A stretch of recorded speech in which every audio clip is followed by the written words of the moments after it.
Welcome, good evening, ladies and gentlemen, wherever you're watching from or throughout the world. We are back for another exciting race, and we're back for the start of the Redline Motorsport Endurance Championship Split 1 here at Monza.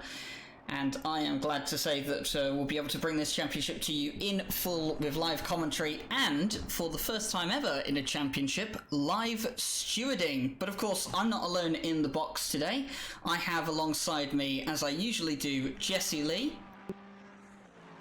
Yes, hello Ryan, and hello everybody out there. It's fantastic to be with not only Ryan here today, but also with you guys for the start of this very exciting endurance championship, Ryan. Yeah, it is incredibly exciting. It's the first kind of championship that we've ever hosted here of, this kind of sort in ACC, so it's going to be exciting to see how it all goes. But joining us tonight in the box, we have a very special guest, Mike Jones. Yeah, hey Ryan and Jesse, glad to be filling in tonight. Obviously George had planned on being here, but couldn't make it today, so filling in for him. Really excited for this endurance championship. This has been a very hyped championship over the past couple months for RLM here, and I know everybody's really excited to get going, including us, and can't wait for the racing to start here pretty soon. Yeah, of course, the racing here is going to be interesting, as it always is. We know that the RLM races, especially towards the end, become very, very special within their own right. But, of course, today's championship is going to be a bit different, isn't it, Jesse? Yeah, of course it is. Unlike any championship that we've ever done before, this is an endurance championship, folks. And if you're wondering out there what makes it an endurance championship, it's because these drivers have a teammate. So that's brand new, and also for the first time ever in a championship setting, we've got 3 classes of car out here today. And if you're wondering, hey, wait a minute, I've seen RLM do multiple classes before. Yes, you have, most notably last weekend with the 12-hour race that we did at Suzuka. But this is going to run the entire championship with Pro, Silver, and AM classes. I cannot wait to see how they make out in this championship. This is going to be great. Yeah, it definitely is. It's going to be quite special and something quite different to obviously what we have hosted here in the past, but a lot of people were, demanding and asking, can we have a driver swap championship? Would you guys be able to do it? And, the plan initially was to do something like this at some point in time. We wanted to make sure that it had a lot of attention on it, so of course we wanted to wait until Season 2 of our Friday Championship had finished, and of course we wanted to make sure that the 12-hour of Suzuka was well and truly out of the way, because that was definitely a race that took a lot of organising. But we're here now for the Endurance Championship, and there is 2 splits going on. We will be covering Split 1. The plan was initially to cover 2 splits, one of them on Twitch, the other one on YouTube. That has unfortunately not been possible, but we can guarantee you that both splits will be having some very, very close racing. But just quickly to run you over how things are going to work here. We do have a spotter guide tonight that has been made by very wonderful Fabian Schrimberger, who's also racing tonight. But in the spotter guide you will find a lot of information that you will need to know. You'll find the colour categories for each class, being Pro, Pro-Am and Am. You'll also find the race calendar, which of course we're starting here at Monza on the 24th of April. Come the 8th of May we will be at Spa-Francorchamps. 22nd of May, Kyalami, South Africa. It will be really, really great to see an endurance race around Kyalami. 5th of June will be Silverstone. Very excited to go back to the UK for an endurance race. Then, of course, 19th of June we'll see Barcelona, and the 3rd of July, which will be the last round of the championship, will be Suzuka, of course, where we held our 12-hour race not too long ago. The way the championship format will work, 30 minutes practice. Practice going from 7:30 BST to 8 o'clock BST. Of course, we will be going live every single race towards the end of practice. We're going a bit early here today, just to get a few things out of the way. Qualifying will be 10 minutes long. We have 50 cars on the grid for each split, and all of them have to go out and get a lap in within 10 minutes in qualifying. That is going to be absolutely incredible to watch. And then, of course, it is a 2-hour race. Both drivers need to do a stint. But most importantly, something that's been discussed quite a bit, we have a limited amount of tyre sets for the weekend. Yeah, as I understand it, we will have 3 tire sets for the weekend, which means that drivers, of course, will have to keep an eye on just how much they're using their tires in practice and qualifying, because, you know, you would think that for the most part, you're going to want at least one full set during the race, one clean set. And your other set, of course, is probably going to have a little wear on it, likely from qualifying, though, hey, maybe drivers will have their own ideas as to what they would like to do. And then, of course, any practice time done on that first set of tires, they will have to make sure they're not using those during the race, because if you got put, say, 10 minutes on those tires, that's 10 minutes of wear that you've got for the race, and it'll be really interesting to see how drivers kind of juggle that, Jesse. Yeah, it absolutely will, Mike. A couple things that I was thinking about for this race is not only the tire limitations, it's the fact that you have to be ever aware of your usage and the way that you deploy your tires. I mean, you can't come out here and just run a bunch of sets of tires off the car. You have to pay attention to that. Not a lot of these drivers have experience with that. The ones that will have done some of our one-off events, our longer events, may be used to that, but a lot of these team members won't be.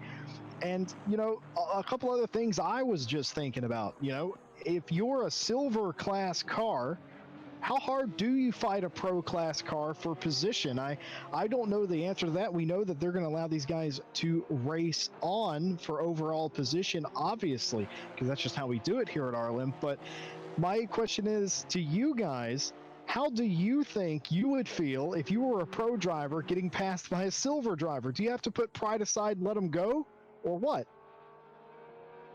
I mean, you know, Jesse, I think so. At some point, you know, just because you are classed as a pro driver, classed as a silver driver, classed as an AM driver, right?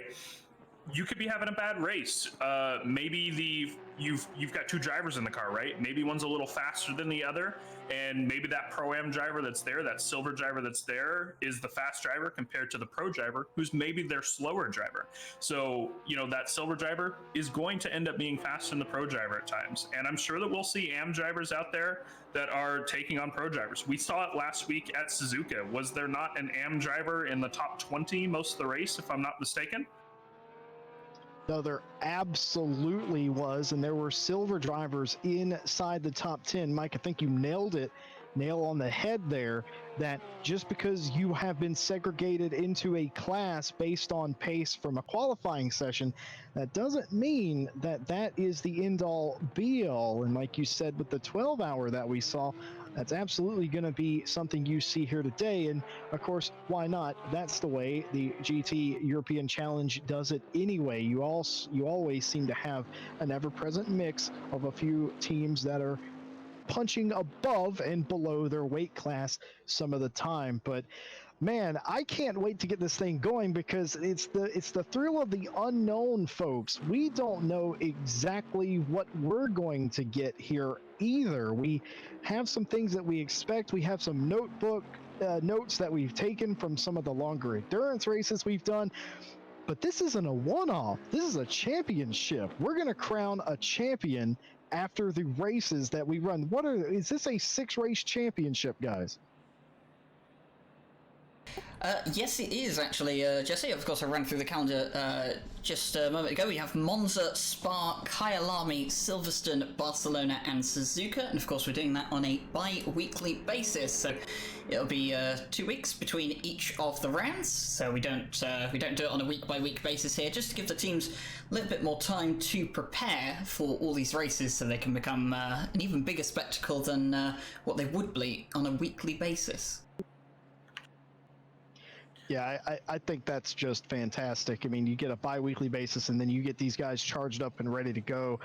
I think as the timer has expired for free practice, waiting for the drivers still out there running a lap to finish a lap, then of course we'll go on to the aforementioned 10-minute qualifying session for 50 cars as we watch the Aston Martin hop a curb there. That was Ken Block style going through the second chicane, but keeps it on the road, all things considered.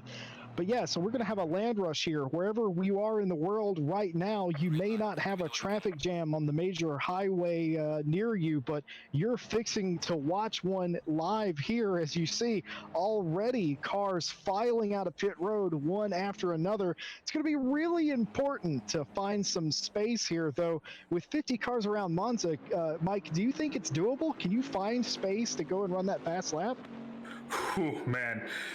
You know, Jesse, Monza, obviously not a very big circuit, right? It's not like Suzuka last week where, you know, you're running 2-minute laps, perhaps up to 2:05 even for some of the slower laps. Monza, a little bit of a smaller circuit, you would think, with a 10-minute qualifying period. Hopefully we'll see people be able to space out a little bit, but it's definitely going to be rough. There's definitely going to be a lot of slipstream action going on, and we're likely going to see some people jostling for position through qualifying here a bit. And of course, one of the first cars out on track is the number 8 Bentley. And of course, this is the one driven by Mark Haynes. And of course, he's in the amateur class. So he's going to be wanting to get a good result here. He's going to want to be ideally qualifying above the bottom 15 positions. Of course, the spotter guide that we have here today, I think I posted it earlier. I can post it again. In just a few moments, but that will explain all the classes and which car is in each class. Of course, we do have the rolling spotter guide, which I will put over the screen once we get towards the start of the race. But yeah, everything's looking good so far here today as the Bentley comes to warm up for its first flying lap. He's got to hope he doesn't catch any of the traffic that may still be leaving the pit lane. Yeah, I think that's a very good point. And I was just thinking to myself, and consulting a previous numbers I had written down for another car, I was trying to determine in my head what the fastest lap or when the best time would be as we see the Bentley flashing the lights at nothing, apparently. Just I've heard of some drivers, or maybe he is flashing these drivers coming out of pit road saying, hey, I am starting a flying lap here if you wouldn't mind. So generously getting out of the way, and they do indeed. But I was kind of wondering to myself what the quickest lap would be. It's not always the first lap you run on the lowest pressure. Sometimes it's the second or third. And I was wondering if either of you, Ryan in particular, if you have any information about that. What do you think the fast lap, the money lap, if you will, in qualifying would be for these guys? Oof, well, from my experience, you know, like you said, the first lap that you do, the first flying lap you do is never usually the quickest lap. The tyres are still not 100% up to temperature and the PSI levels haven't quite set in yet. So, you know, I'd probably be looking at about the second to third flying lap that you do. However, having said that, you're not really going to have that much room and that much space to do a second or third flying lap, so ideally you want to try and hit the nail on the head with your first lap. I see. I would tend to agree with that. I would try to go all out on the first lap and hope that I get a second lap. Of course, these drivers can reset to pit road as far as I'm aware if they maybe get mired in traffic or maybe they want to abandon a lap or something like that. But again, you're losing time. It takes what, a minute 40, minute 50 usually to get around here. That's not even counting the time down pit road, so you're looking more like 2 minutes plus to get around here. And it's so fast, these 10 minutes have gone by. It's just in the time span that we've been talking, we've exhausted 4 minutes of this session as it's gone 3 minutes past 7 in the morning. And you see Haynes there has slotted his AM class car into second place overall right now. Obviously, the list will change, and in fact, it just does on cue, as Elvin Smith has set the quickest lap. That's a 1:47.7 dead for the number 78 Ferrari of Elvin Smith there. Team Highlands Racing, THR. Lovely lap there. That's really good, but I suspect there are a few drivers that may have a little something extra in the tank, Mike.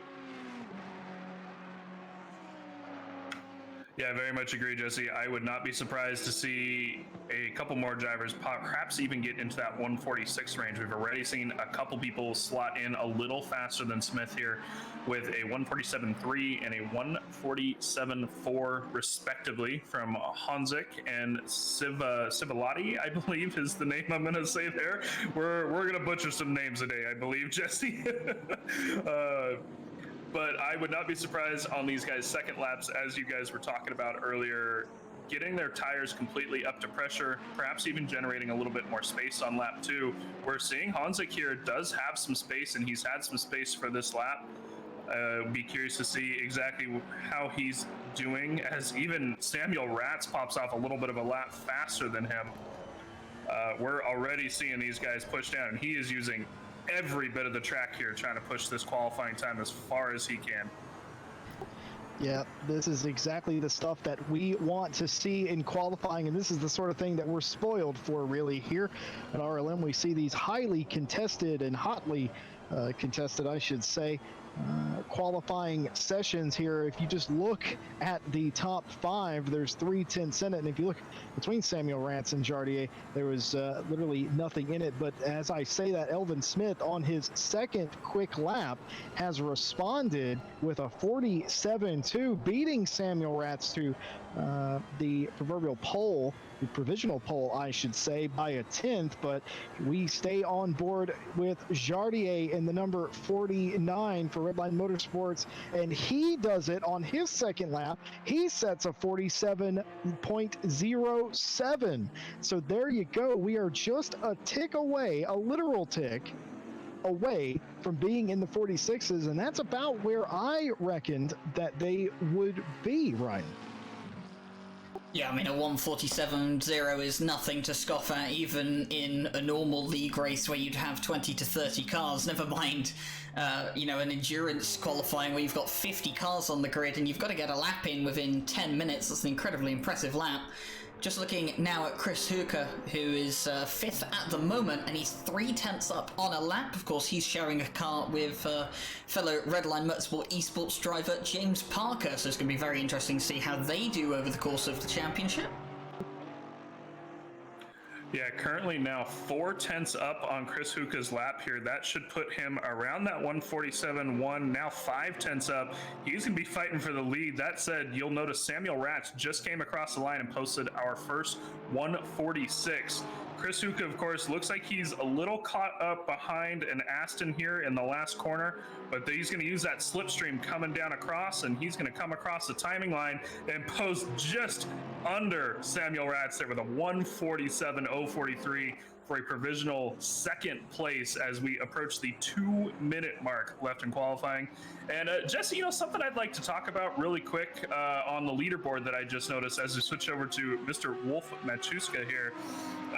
You'll notice there are quite a bit of silver drivers up top. And, we were just talking about this. Silver drivers ahead of pro drivers here in qualifying.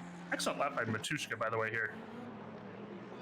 Yeah, no, Mike, you're absolutely right. And I got to say, I've been spying on these guys in practice for the last couple of days. Don't tell them that, but I have been, and I have noticed a healthy mix of silver drivers up into the top 10, and you'll notice the second half of the top 10 here, as you pointed out, and as you guys can see at home, is heavily dominated and populated by these silver drivers. And that's why I sort of touched on it earlier, is because I felt like you could expect this based on things I saw in practice. This is completely normal to see, and I think the race will tell a completely different story, Mike, but right now, hot lapping is a lot different than racing. I don't mean to interrupt you here, Jesse, but Samuel Ratz is 4 tenths up on his lap. lap at the moment as he comes across the line. He's going to do a 146.560.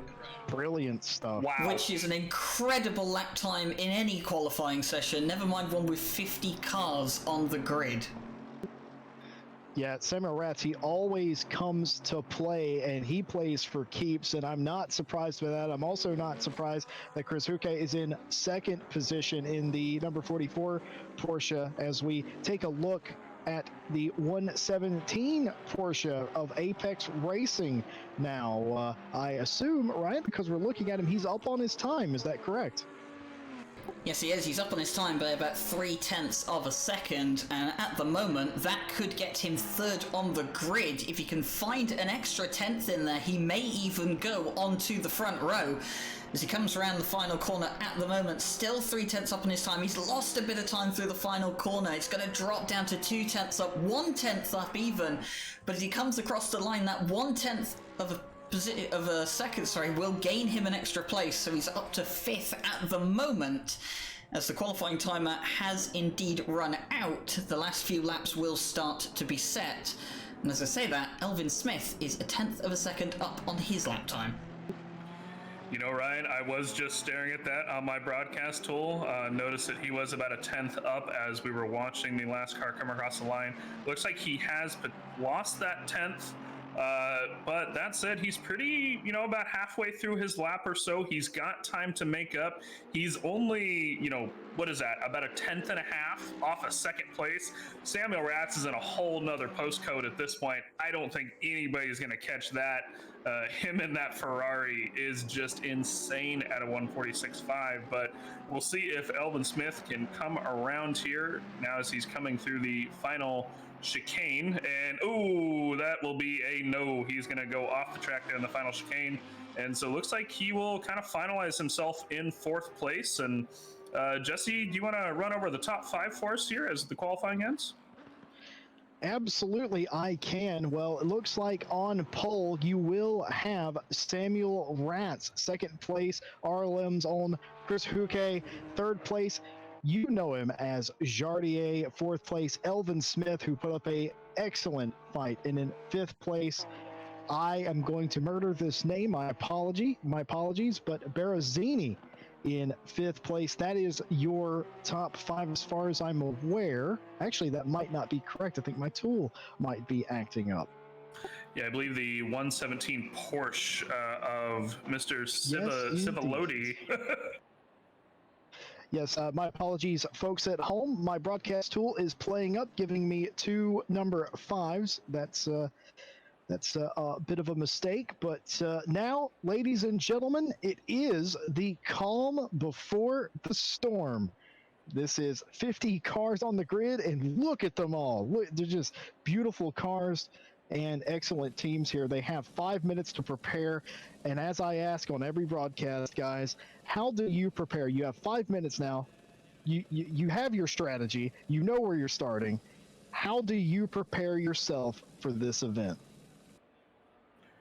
Honestly, Jesse, from a personal perspective, whenever our team is sitting on the starting grid, it's kind of a moment of relaxation. You just got done with qualifying, your adrenaline's pumping because of qualifying, and you just kind of need to take yourself a step back. You need to take a deep breath, take a drink of water, maybe stand up for a second. Of course, all the drivers are going over their tire pressures as well last second, just making sure everything is set right so they can reload their setup. Sitting on the grid for almost 5 minutes will really cool down your tires. A lot of drivers you'll see the cars kind of jump a little bit. That means they're reloading their setup at about 30 seconds or so when they're able to hit drive, prepping for that formation lap. But for the most part, from my perspective at least, it's a lot of just, let's take a deep breath, woo-saw, and prep for this formation lap. Because as we know, the T1 and honestly lap 1 of Monza, especially with 50 cars on it, it's going to be very stressful. So these drivers just preparing for that. And I believe Ryan wants to go over our starting grid now. I can indeed. We have 50 names to go through, so it is going to be an absolutely enormous grid to cover. What I think we can do, in fact, is if we want to cover the top 20, I think we have actually had a disconnect. I think one of our drivers, in fact the 6th place driver, has disconnected. Hopefully they can rejoin the race session before the race starts. But to just go over the top 20 cars at the moment, we have Onorati in the 192 Ferrari. He is going to be starting on pole. Of course, it was his teammate Samuel Ratz that qualified the car, but of course you can choose which driver starts the car. It says Chris Hooker in the number 44 Porsche alongside him on the front row, but I've also got James Parker on my timing board, so I'm going to assume it's Chris Hooker because it's the one I can see within the sim. Then it's Jardier third on the second row. Alongside him, Elvin Smith in the 78 Ferrari. Civilotti in the 117 Porsche and Stefan Zero in the 514 Lexus, the first of the Pro-Am cars. Burgess in the 172 Bentley and York in the 222 McLaren. Rounding out the top 10 is Mosca in the 193 Porsche. We have Getvan in the 312 Bentley, Tysing in the 18 Ferrari, Eric Engman in the 808 Lamborghini, Faust in the 93 Audi, the first of the Audis actually down in 14th.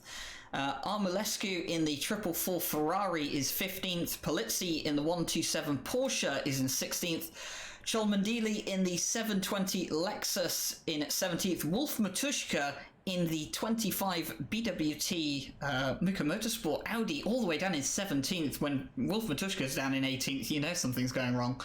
Fabian Schridberger, one of our fellow commentators, and the commentator's curse Aston Martin in 19th, and who is supposed to be in 20th, has had a server disconnect. We'll hope that they can rejoin. But in 21st, just to cover them, is Rabez in the 88 Mercedes. And in fact, that is the first of the Mercedes on the grid, down outside the top 20. Yeah, right, and I also believe that is the first of our AM drivers, if my game is not lying to me here as well. So 21st for the first AM driver, not too bad. He's definitely qualified ahead of some of the pro and silver drivers. To note, a couple drivers to note other than the top 20 there is, I noticed on my broadcasting tool, if it's being correct, P20 is Steve Strehlow of the Strehlow brothers, which we know from RLM being a very dominating force. So it looks like they may be restarting the server due to a few of the disconnects as well. So hopefully we will get some of these drivers in. I imagine that Tom and the admins probably have saved the qualifying, though we don't know for sure yet. But that's what they had done last time. They're trying to reset the session now just to see if they can get everybody connected, and hopefully we will get racing here shortly. I can actually confirm the two drivers, or the two cars rather, that disconnected. The first one was the number 43 of Takamaki, and then the second one was the 777 of Mark Whitford. Those are the two cars that have unfortunately disconnected from the session. As you said, there was just a quick restart in progress, so hopefully that will fix it and hopefully they can rejoin the session. I do believe that the 269 Honda of the Strehlow brothers is on the grid still, as I can see it in front of me. Yes, no, I am seeing that now. Looks like the Strehlow brothers seem to have qualified 22nd. And as you said about Wolf Matuszka, even the Strehlow brothers are qualifying down in 22nd. You know this grid is going to be exciting because these are some of the fastest drivers in RLM, and even they're qualifying middle of the pack. And that should put out just an excellent show for us here once we are able to get racing. As we did just get the announcement from Tom Roberts, our race control admin, he is going to be restarting the server here, so we're going to lose connection to the server very briefly as Ryan gets himself reconnected up to the stream as soon as the server comes back up.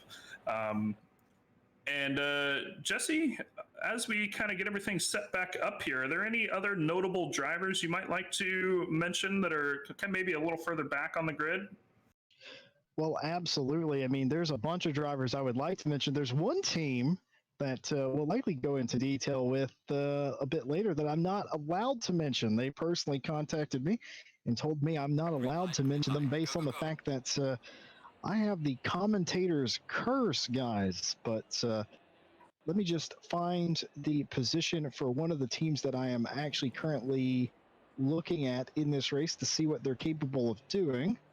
hold on one moment as we refresh the server. Let's see. Where are they on my list? There they are. It's the number 86 team. They are starting from the 32nd position. That is Ricardo Claro. And also, he is teamed up with Cowards Garage. They are both YouTubers, and they race the FCS team and in an Audi, which I've heard from Wolf Matushka seems to struggle around this place. But obviously, this is just one race. But good friend of mine, done some commentating with Ricardo Claro before for the Random Call Sign YouTube.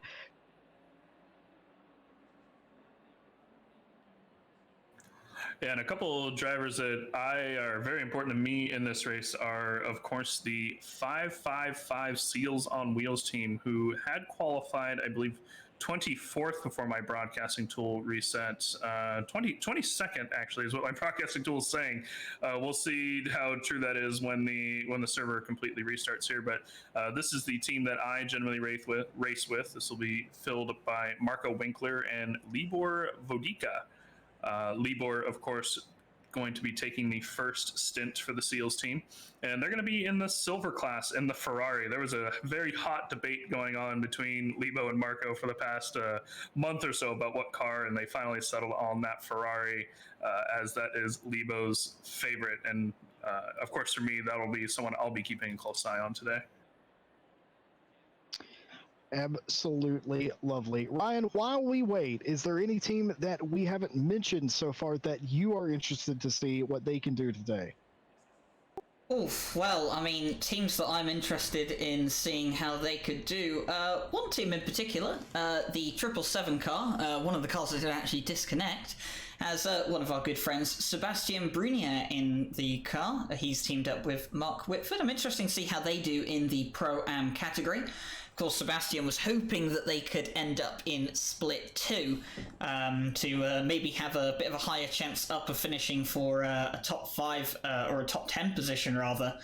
But I'm sure they'll do just fine here in Split 1. But of course, there is a car that I can't help but cheer on even if I didn't want to. It is, of course, the number 52 Aston Martin of Commentator's Curse. Of course, has my two good friends, Fabian Schmidberger and Jake Boswell, behind the wheel. And of course, they were also hoping not to be in Split 1, but as it would have it, they had the pace to be in Split 1, and they had the pace to be in the Pro class as well. So I'm going to be keeping an eye on how they were doing, and they qualified just inside the top 20. Yeah, see, this is what I'm talking about. This is the team I cannot refer to directly in this race, Ryan, and I think that you know that. So I'll move very swiftly on. I'm also interested to see what the 394 team that is, has Vicky Thompson on board. I'm very interested to see what they are capable to do. Capable of doing, I should say. They're a pro team and very fast team of drivers. I believe she's teamed up with Dan Suzuki of all people. So I always keep an eye on them when they're in the races because they're just one of the teams that, being completely unbiased, of course, but they're certainly one of those teams that I root for. Enjoy watching Vicky race, and I love watching Dan stream. So it's just another one as we continue to do a reset procedure here to get the cars back on the grid. Thank you guys for bearing with us. Of course, we have these sort of things in place for this eventuality if it should occur. But thank you again for bearing with us while we do the necessary behind the scene works to get that all taken care of. Mike, is there any other notes from this race that you may have? Green light, go, go, go. You know, Jesse, I do see one particular one here, which of course is actually a team that, and now that I notice the number we've already talked about, but car number 52 pulling out of his pit box right here, that is just one hell of a beautiful Aston. That nice purple and blue livery across the bottom. It's exactly the type of thing I need in my life.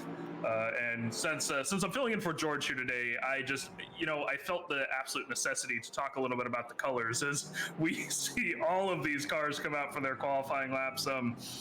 At this point, unfortunately, due to the server issues, we were unable to rescue qualifying from the last session, it would seem, so they are going to do a short new qualifying order. And of course, in a 2-hour race, you know, qualifying, yes, it's going to matter, especially with 50 cars on the grid, but these cars will find their way back to where they need to go in the end. And you know, we're also doing our best here to learn about any particular issues going on. That's why we want to put on this championship. You know, we've done endurance races in the past, and we just need to pick up some small bugs here and there and work through them, and hopefully the drivers will understand, and hopefully you'll bear with us while we have these small technical issues.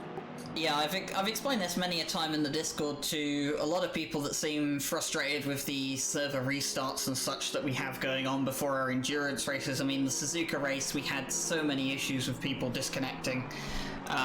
Mainly because people weren't listening to the information that was given to them, but, you know, regardless of that, Kunos, you know, they've said it themselves, they do not have the ability to test all of this in-house. They don't just have, you know, 50 people on demand that they can use to test in a single server, you know, to do endurance races. So they need, you know, communities like us to host races and championships like these. And, you know, but by doing that, we're going to make ACC better. We were hoping that 1.4 was going to be out this week. Unfortunately, it wasn't. 1.4, you know, rumored to have quite a few improvements and performance fixes for ACC, mainly in the bug department. But yeah, so we're hoping that all this will be resolved fairly soon. But of course, you know, without testing things like these bugs will never get fixed. So I've always said it in the Discord, but it's the short-term pain for the long-term gain. Yeah, 100%, Ryan. I echo everything you say. I mean, we had a set of excellent interviews during the 12-hour of Suzuka race that we did last week, where we interviewed some of the Kunos devs. We talked to them not only about their lives and about the direction of ACC and about the things that they work on. And the thing for me, and I think the general tone of the way the chat worked out, is that I think it humanized the devs. You know, they're people, and they work on this thing. It's a labor of love, and that's the reason we're here. And it's excellent that we get to work in conjunction with those guys to help make ACC a even better place than it already is. And trust me, I have had immense fun not only being in races but calling races. This game is so suited for esports, which is again part of the thing. They wanted a game that would be easily accessible for that, and it certainly is. And we are just doing a quick reset here, course of the qualifying procedure, and we will be away for this race. The good news from all of this, though, folks, is we get to see him run more quick laps again. Yeah, Chris Huka managed to find himself some space here. He's going to be coming across the timing line. I believe this is a hot lap. I'm not sure if this is his out lap or not. Looks like that was indeed an out lap. He did not post the time. So Chris Huka did find some space. This will be his hot lap. Oh, no, Jesse has refreshed, or sorry, Ryan has refreshed the scoreboard. Didn't pop up on my tool, but he ran a 1:47.2. And of course, Samuel Ratz popping off a lap exactly 3 thousandths faster than that. So we're going to see a bit of a duplicate here with Samuel Ratz throwing down a provisional P1 as the drivers are entering their second hot lap. And this will be their final lap that they have available. And my broadcasting tool has not fully connected back up yet, but we are seeing some very, very close top 10 times here. Few people within a tenth or two. Yeah, I mean, it'll be incredibly impressive if Samuel Ratz can, well, get anywhere near to the lap time he emulated just about 20 minutes ago. The 1:46.5 that, you know, he really did throw down the gauntlet. He was a good 0.4 of a second quicker than anyone else, and if that's the kind of pace that he and his teammate can show throughout the race, they will be incredibly quick. And I was very, very surprised to see a lot of Ferraris towards the front end of the grid. Of course, Monza not really being the Ferrari's strongest circuit, especially not of all the circuits we have on the calendar here for this championship, but they seem to be doing really well at the moment, as we are watching on board with Samuel Ratz. He is 0.2 up on his time, but he has made a mistake, and he is going to pull over to the side of the circuit. A little bit of the commentator's curse there, Ryan. A little bit. Start talking about a driver being up on his time and he suddenly loses it. It's just the way that it is as we now watch the 172 Bentley. This is Burgess right now for the, what is that, RT93 Esport as far as I'm aware. Sorry, should have put my contacts in for this as he comes across the line and he immediately gets relegated back down to 7th. He was briefly up near the top 5, perhaps 6th place, but has been relegated back down. And now we're going to watch Marcel Richter now, who is in the number 39 Mercedes, finishing up his lap. He seems to be up on his time, though, I believe. Oh, he's at the back of this train. That might be exactly what you want. Pay attention to the left scoring pylon as he is in 20th place now. He continues to go down as cars finish their lap, but he is in the perfect position behind a train of cars, and he gets all the way up to 11, and that's incredible stuff from an AM driver. Yeah, an absolute blazing lap from an AM driver there. He is only, give or take, 9/10 off the leader of Elvin Smith. And of course, Elvin Smith, not quite as fast as the lap as Samuel Ratz posted earlier, but still a very, very quick lap at a 47.064. And the AM driver there posting, it was 172, right? He posted a 147.496. Not a bad lap for an AM driver. We're actually going to see an AM driver as the final standings come across here in 13th place. And it looks like the grid hopefully resetting now. I'm seeing a couple more cars there on the front row, so hopefully that's a good sign, and hopefully we will be able to get racing here momentarily. Yeah, we certainly will. This looks a lot more promising, doesn't it? As we have to sit for another few minutes on the grid. Just want to say hello to everybody out there watching us today. This is the start of a brand new type of championship. Not only is it mixed class racing, it is also endurance racing. Each team has 2 drivers, and that is just going to be fantastic to watch all of these teams do the unthinkable and work as a team. A lot of these drivers used to being just one person, but now they have a teammate and strategy to worry about, and as we mentioned earlier, they have to worry about using up their tires as well, as they have a limited amount of them. Yeah, as we discussed earlier, the drivers will have 3 tire sets for this championship. Now, that said, I didn't get word from Race Control on if they decided to limit the tires down to 2 with the restart or not. If so, drivers may have gotten a little lucky with Monza here for round 1 being a little restarts, little bugs that we'll have to work out during the first race here on the calendar. As mentioned earlier, obviously there are some bugs still in the game that Kunos are working on. Hopefully 1.4 will fix some of this stuff, but we seem to have gotten the grid here and hopefully ready to go. Race clock looking like it's a little under 3 minutes. And just as for the qualifying order, there's teams here that we're likely not going to there's 50 cars on the grid. Can't quite catch everybody, but looking at the top 10, it looks reasonably similar to the qualifying times, or qualifying positions rather, posted in the last session. Of course, Elvin Smith in the 78 car going to be on pole for this with Federico Salvati, who I believe he qualified 4th in the first session. He's going to be 2nd. And of course, then we have Samuel Ratz and his teammate in the 192, I believe that is Onorati, in 3rd position with Samir. Broadcasting tool and the grid lines are showing something a little different, but I'm seeing Samir in 4th and James Parker in 5th, though I believe Jardier is paired with James Parker, if I'm not mistaken there, Jesse? It's actually Chris Huko who's paired with James Parker, and it is Samir Ibrahimi who is paired with Jaroslav Honzik. Gotcha. I'm going to restart my broadcasting tool one more time. Little yeah, I'll just say a quick side note. Thank you for all the follows, and thank you for the subs that we've had so far today, guys. You're all awesome. There's so many people here today for the start of this championship, and despite some of the technical difficulties we've had, we do appreciate everyone sticking around for the start of the race. We should be good to go in a little under 2 minutes. We'll be starting the formation lap in a little under 2 minutes. And yeah, so hopefully we can get this championship underway. But something I just wanted to quickly mention. This restart has helped a couple of people, as we've already discussed. Do you know who it has helped immensely?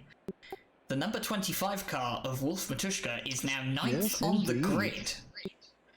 Yeah, that was absolutely fantastic, wasn't it? I was eyeing that up myself, Ryan. Wolf Matuszka, who was well back in there, what was he, about 18th or so in his very Pepto-Bismol colored Audi. He has worked his way up thanks to that restart into the top 10. Happy birthday to Wolf Matuszka in that regard. That was excellent stuff, and it sort of broke up that back half of the top 10 that seemed to be dominated by silver drivers. It certainly broke that up a little bit. And as we get ready for the final minute here on the grid before we get away on the opening pace lap, just want to direct your attention to the scoring pylon for a moment. You may notice that there is a orange colored 1 on the pylon now that wasn't there before. That is because this race, in addition to all the other rules that are in play, this race has a mandatory pit stop with its own credentials that you have to satisfy, such as changing tire,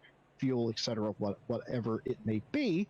And that only extinguishes, that little amber or orange 1 only extinguishes whenever you have satisfied those pit requirements. That will turn green, indicating that you are good to go. Maximum drive time, I believe, unless I'm very much mistaken, is 80 minutes. So a driver cannot exceed 80 minutes on his drive time as the first cars pull away on the grid.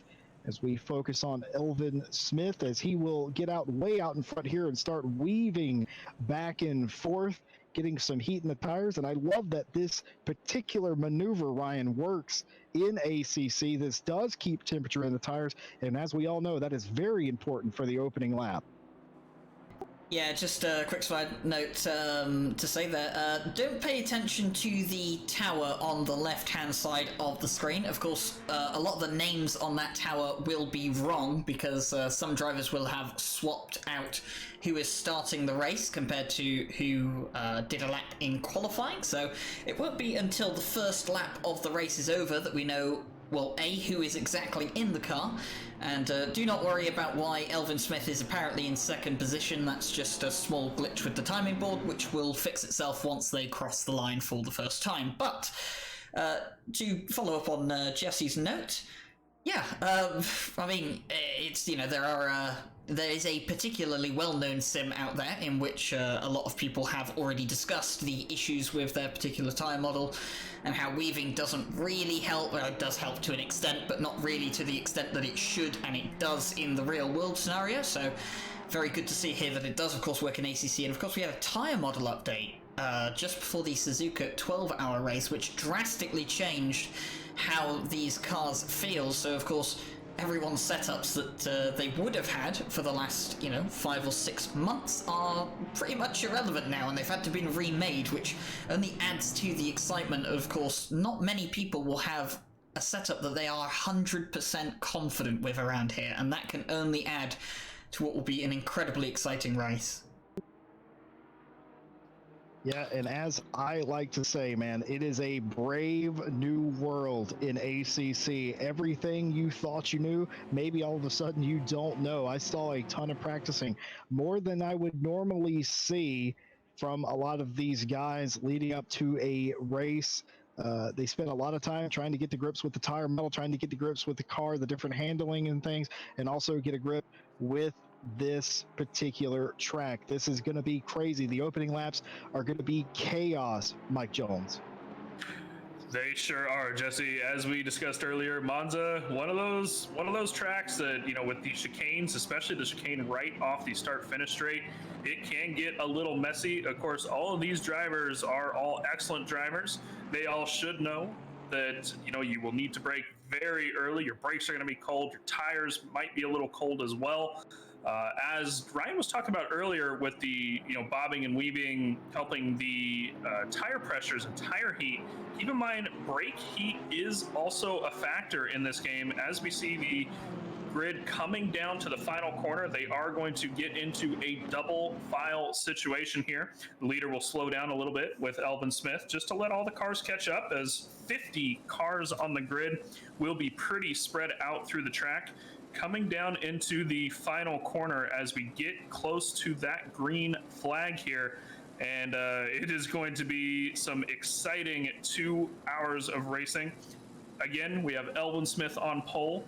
And again, some of these names may not be correct, as Ryan was talking about earlier. Could be their teammates, but 78 car of Elvin Smith on pole, with Federico Silvati in second, Samuel Ratz in third, Samir Ibrahimi in fourth, James Parker in fifth, Andrea Santoro sixth, and then 172, 25, 18, and 514 rounding out our top 10 as they come across the green flag here. We are going racing here at Monza. The Porsche of Federico pulling away from Elvin Smith here a little bit as they come down into the first chicane. He's going to have the inside line. Elvin Smith dropping down into second. Sammy Ratz peeking on the inside of Elvin Smith here, and we're going to see what happens here. Coming to turn one, we got a little bit of an accident down with 514. He missed. Hopefully he'll be able to stay off the track, but we are going to watch the T1 battle here first place, where it looks like Elvin Smith going to finally come out on top of that one. And we have a back marker car. Looks like maybe he had some trouble starting the race here, but Elvin Smith getting around T1 cleanly and coming out in first place.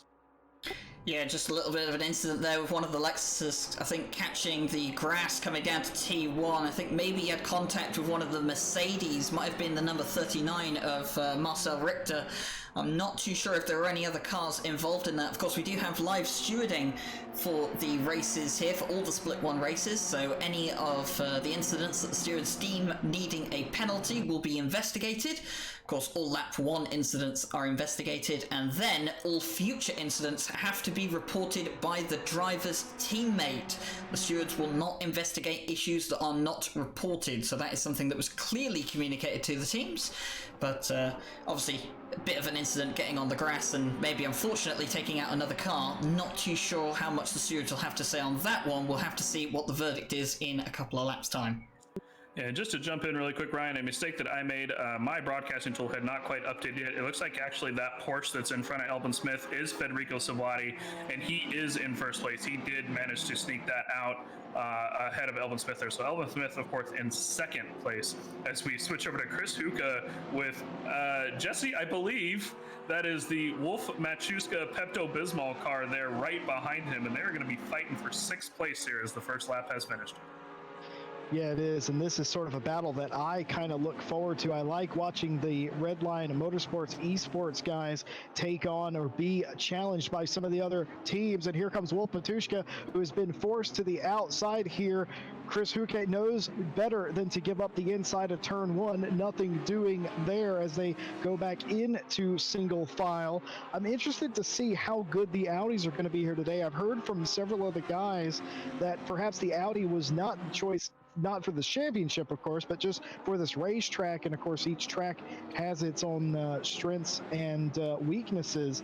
But Chris Huke now inside the top 6 here and is looking to not get overtaken. He certainly doesn't want to be any further down the grid. I gotta say, I do enjoy that very Porsche-like livery with the silver, black, and the red that Chris Huke has on that car. But Wolf Matushka is not going to be deterred. He won a ton of races in Season 2, Split 2, and he didn't quite have the 12-hour of Suzuka race he would have probably liked, but new day and new championship for that team as well.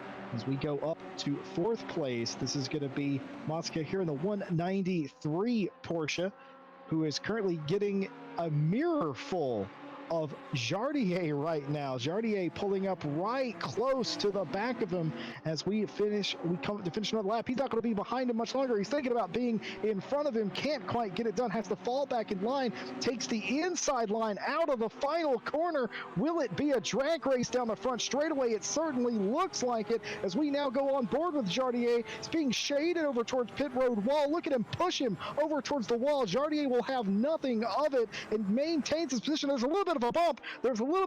But I do not think that's going to matter. Jardier is going to have the position going down into turn 1, and that was an excellent move. that was some absolute beautiful racing. Of course, you get bumps, you get bangs, you're gonna get beat up on the side panels a little bit, and that is some awesome racing that we would expect out of Monza, and especially out of these drivers here. On lap 2 of this 2-hour race, they are already going hard as we switch back over to Wolf Machuska with Chris Hokies. People pronounce his name 8 different ways, right? Maybe he'll come at me after the race. We'll see.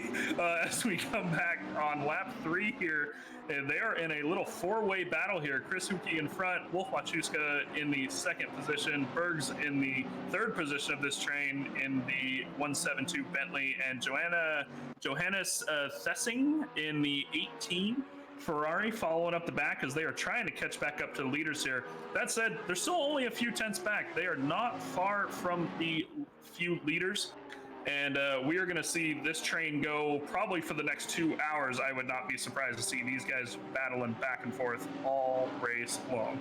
Yeah, and something really important to mention is that Corentin Burgess here is in 8th place at the moment. He is the leader in the Pro-Am class, and of course, he wants to stretch a gap as much as he can to Johannes Thessing, but of course, that's not happening right now, although Burgess is having a look at Wolf. Of course, that Bentley, good in a straight line, we do know that, and that's one of the areas where the Audi does seem to struggle a bit, so yeah, Wolf Matushka not going to have it all his own way. Just looking down the field at the moment is the number 8 Bentley of Mark Haynes that is currently the leader in the AM class, but of course he's got 2nd place in the AM class of Marcel Richter right behind him. So the race for Pro-Am and for AM very close at the moment on the start. Yeah, Jesse, we talked about this earlier. We talked about this last week at Suzuka when you were asking me, ooh, Bentley locking up his brakes there a little bit, and he is actually going to lose that position. And Richter's actually trying to go for 14th place as well around Chiza, and I believe that's a pro car that he's fighting there. And this is the point I wanted to touch on here, Jesse. We talked about this last week a little bit as well. They were between Pro-Am, or silver drivers in this case, and the AM drivers. It is absolutely fantastic to see these guys fighting even for top 15 places in this 50-man grid. No, it absolutely is. I mean, if you're on the same lap and it's for position, it is very much game on. I mean, the difference between a pro driver and a silver driver shouldn't be a vast canyon. It should be fairly close, as we see a bunch of cars getting in the Parabolicas, getting all sorts of side by side here. They have to sort it out. Parabolicas is not a place where you want to go side by side. Look at that bird go. I know, he is out of here. He has decided that he no longer wants to be a part of this, and why would you? Look at the fight going on behind them as they come up through Ascari. A little bit of a touch, but nothing anywhere near severe. But as I say that, commentators curse the 21st place car now falling down the order. That Porsche looks like he got it a bit wrong as we see the replay. Yeah, I think maybe unfortunately he just not got far it a bit back wrong. enough. Yeah, the replay unfortunately not going back far enough. Oh, but we actually have a car that was sideways. That was the number 93. Which car is that? That is the Audi, I believe it is, of Guillaume Faust. So I'm not too sure what's happened to that car. But sideways on the back straight is not the way you want to be facing. That's absolutely not. Interesting, isn't it? Oh, sorry to interrupt, Mike, but just going to, as we continue to see battles on the track here, just going to very quickly try to get in some information passed along from the stewards. There was an incident between car 514 and 352, turn 1, lap 1. They have given car 352 a drive-through for crashing into and taking out the 514 on the first lap. They're also investigating an accident between car number 312 and the 53. That incident occurred in T2 on lap 2. That's currently under investigation. Hasn't been resolved, guys. Yeah, that was that Lexus that we saw kind of getting a little sideways there at T1. Unfortunate for them, but of course, our live stewards are on top of it. We have RLM Simon, Nick Setnick, and Tom Roberts in the stewards box helping out, keeping an eye on everything. Of course, the drivers, again, can go into the race control channel here on Discord, that their teammates, to report any further incidents. And, we will review them with the replay and make sure drivers are playing safe out there today.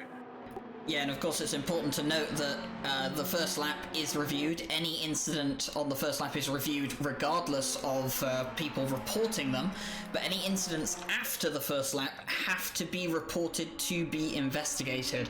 So it's important that the drivers understand that their teammate has to go to race control and report that there has been an incident. Of course, it doesn't matter if the driver in particular cannot give a description of the incident. All they need is a lap, the cars involved, and where it happened, as we see Elvin Smith managing to capitalise on a mistake from Jan Onorati, and that's going to put Elvin Smith back up into second place. And of course now Jan Onorati is under pressure from Jaroslav Honzik, or Jardier as he's more commonly known. In the background you can see Wolf Matuszka and Chris Uka going side by side as they come towards the second chicane.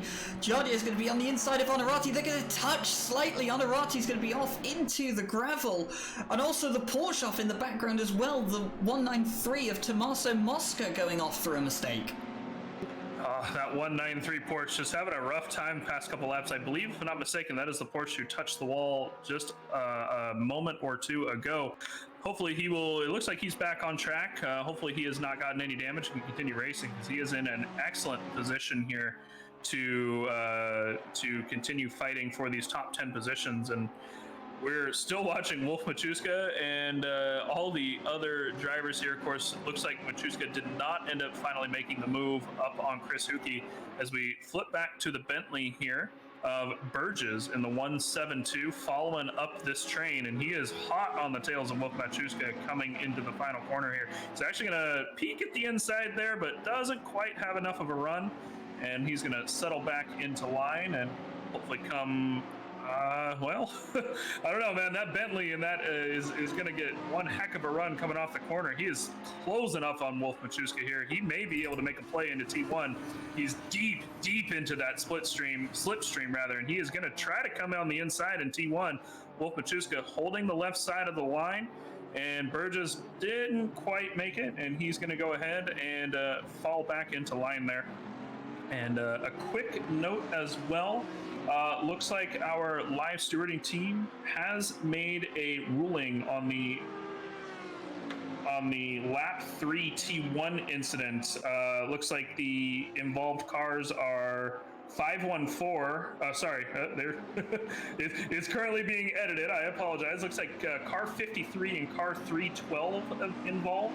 Looks like car 312 will get a drive-through penalty for tagging 52 out into T1 on lap 3. So we will see that on the timing board, currently in 11th place as a silver driver. Yeah, and something just quickly to notice, I've realised that Marcel Richter has dropped down to 20th place. Of course, he made an incredible overtake earlier on to get past one of the pro drivers after they'd made a mistake. And of course now he has found himself well down the order, so he's obviously made a mistake of his own, or he's been tagged by someone. We will find out if he did get tagged. If there's an incident to report, the stewards will inform us of that. But that does mean now that Mark Haynes in the number 8 Bentley is in 13th, and he is well ahead of his closest and competitor. And something I'd like to point out real quick, Ryan. I have noticed that the Seals on Wheels 555 team, they started in 22nd position, and they have made their way up to 16th. Again, I talked about this earlier. This is my teammates here that I run in some of the endurance championships with. They are pushing really hard here. Libor Vodica doing excellent work as he makes his way up through the field, and again, gained 6th position so far, and he looks like he's trying to hunt down that 15th position of that 720 Lexus, currently fighting for around the top 5-ish mark in the silver bracket. Yeah, and of course that is a race for position of in class as well. He's going up for the 720 Lexus of Coleman Dealey, and as he catches him into the chicane, just trying to watch the timing board at the moment. I'm actually looking at Jan Onorati, who is going backwards. He's now got Chris Uka and Wolf Matuszka right behind him at the moment, so the Ferrari 192 that Jan Onorati is sharing with Samuel Ratz is going backwards at this point in the race, but as we probably imagine, Samuel Ratz is most likely the quicker driver in that car, so obviously the best yet to come maybe for the 192 Ferrari.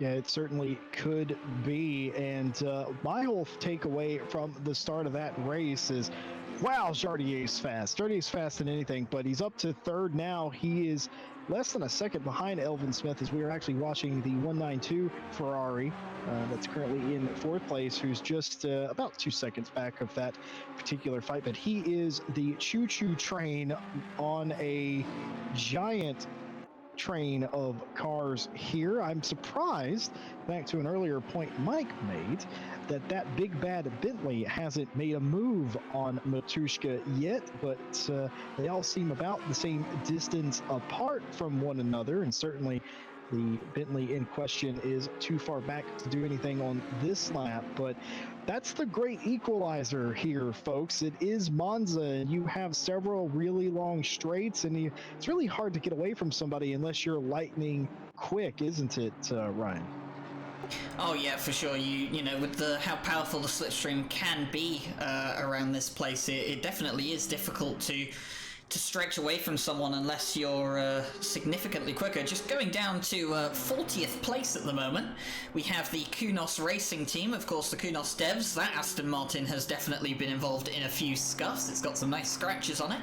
Not that Aris will want the car in that condition come the end of the race, or at least not any worse than that. And they're currently fighting for class position against Guillaume Faust, the 93 Audi that we didn't see turned sideways a few laps ago, so they're going to try and recover what they can from their race. So that's actually very interesting, talking about Eris in the 317 that we're currently picturing here. Despite the knocks on that car and the edgy nature that it certainly appeared to be coming out of that chicane there, they started 41st, so they actually have gained a position as we go very quickly back to the back half of the top 10, because just as things calm down for a lap, they heat back up as everybody taking the extreme amount of runoff that they can legally take.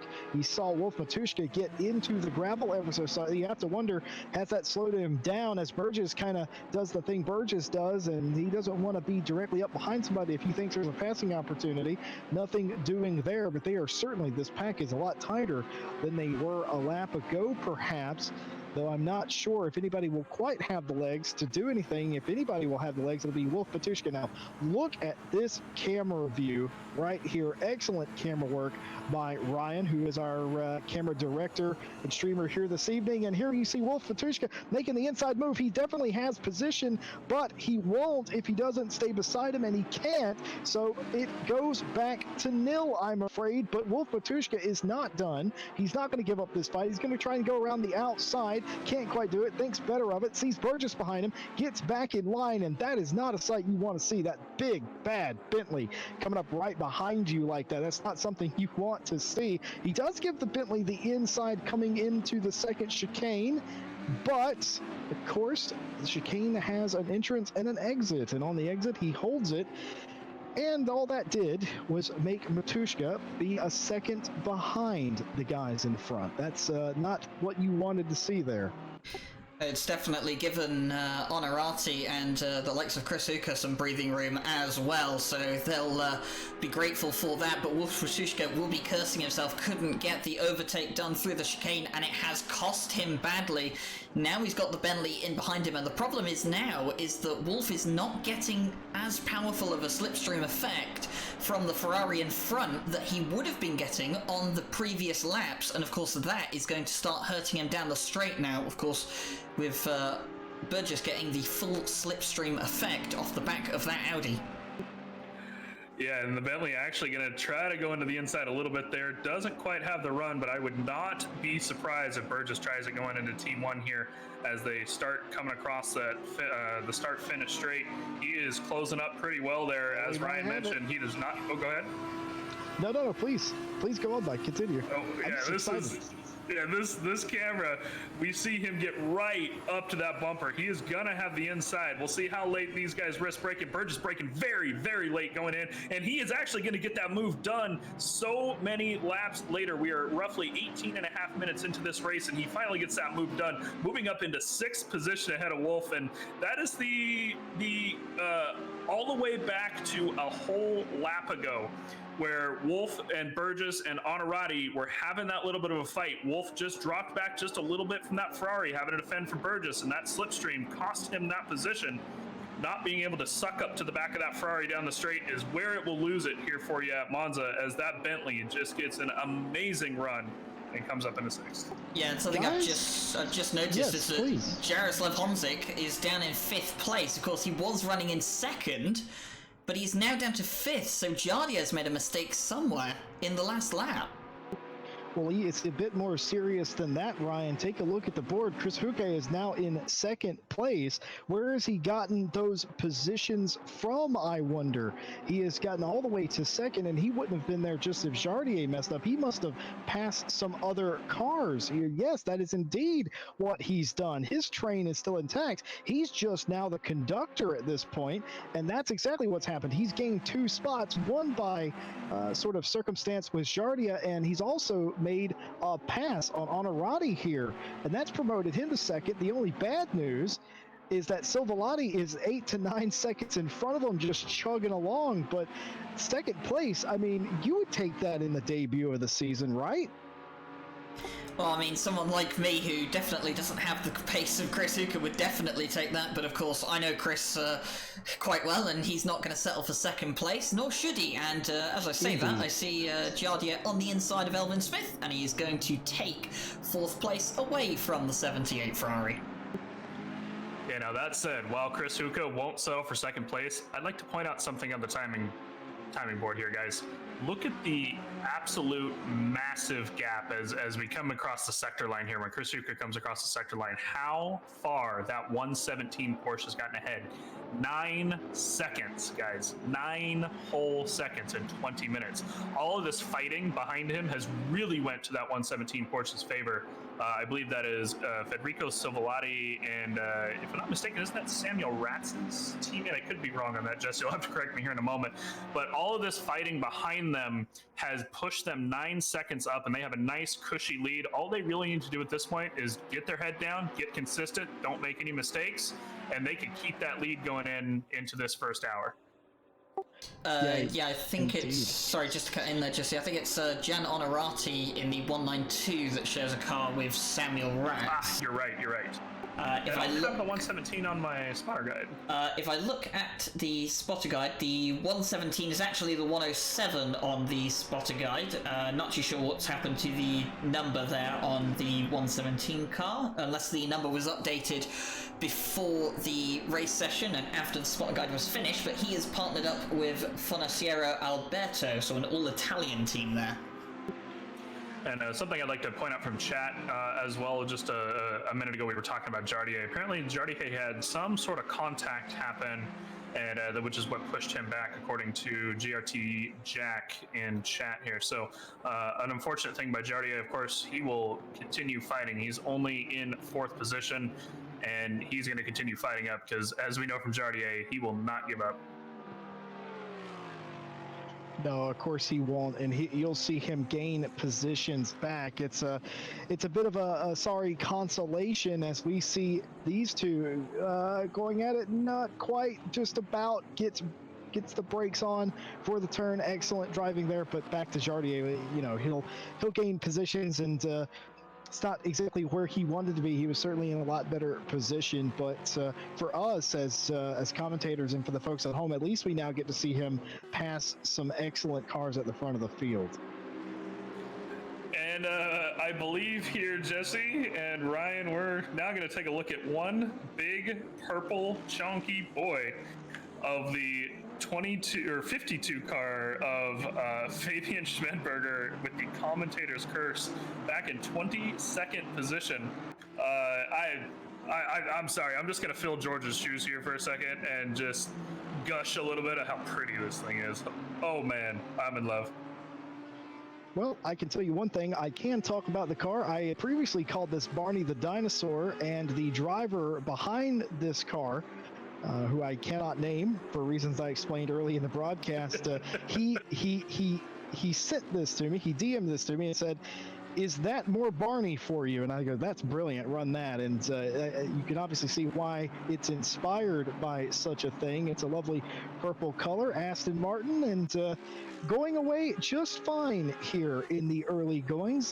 Don't think they've had too many dramas to start, and certainly they have a battle in front of them and behind them. And gotta love that name, don't you? Commentator's Curse. It's something near and dear to all of our hearts as we now refocus on Jardier, the aforementioned Jardier, who was back in 5th, who's now up to 4th, who's really thinking about having a look for a podium spot in Pro here. He's right on the bumper of Onorati. A lot of Ferraris in a row here, as now he'll have the inside here for the chicane as they wiggle under braking, and he's going to get a clean run out of the corner. And there you go, back up to 3rd. It's all to play for Mr. Jardier here, is now again looking back at Elvin Smith in 5th place, who wants to make the pass as well. Will he? Won't he? I don't think he will, as he'll have to fall back in line as we go through the Lesmos. And it's still all these guys, like we said, these are top 5 guys. These are really fast guys. And just because you have a little mistake happen in the first 30 minutes of the race, your race isn't over. The race is 2 hours long, as, wow, that big Bentley continues to weave out of line to maybe sell him a dummy. Doesn't quite work there. But these guys are very interested at this point in getting around people. You can see it. They're flashing their lights like that, for instance. Beautiful timing, Mr. Smith, by the way. But man, how keen would you guys be on making passes this early, or would you be more interested in just settling in for a while? I mean, I think under normal circumstances, you usually want to settle in for a bit. I mean, you know that your teammate's going to take over at some point in the race later on. It depends on how your strategy is going to play out. Of course, some people will be running different fuel on the start of the race, as I think we have a back marker involved here now. In fact, it might be one of the teammates to the 192 car, but he has taken the escape road to make sure he is not blocking anyone's way, so good job there from the blue flagged car. But yeah, I mean, I would be looking to settle down, but of course we know that these guys are not the kind of drivers to just settle down. It's a 2-hour race. It is classified as an endurance race, but of course you only have so much time, and considering how close all of these guys are together, maybe best to get your moves done sooner rather than later, because after the pit stops we don't know where everyone's going to be, as Elvin Smith has a look down the inside of Gian Onorati and he's going to get that done into the first Lesmo. Yeah, this is, I said this 20 minutes ago, guys. I think that this pack of cars right here, we are going to be fighting for 2 hours. All of these guys are extremely quick drivers. We've got a Porsche, 3 Ferraris, a Bentley, and an Audi all filing in train here. Chris Huka, of course, still leading it, but Burgess just every single corner. Every single time we come into a corner, he knows he has a bit of a run. He hasn't been close enough quite yet, like he was with Machuska a few laps back, but he is going to peak every single corner. He wants this win for the Pro-Am category. He wants the win, and he wants to get up into top 5, and he is almost there, and so far has the pace to do it. This is just going to be one excellent fights here for the next 90 minutes. And as Ryan said, it's going to be very interesting to see how these guys' pit and fuel strategies work out as to where they come out of the pits, as Burgess, again, peeking down the back of that 192 Ferrari of Onorati. I don't think he'll have the run coming into T1 here this time. Onorati got to make sure he's got that inside line covered, and we're just going to fall back in line after T1.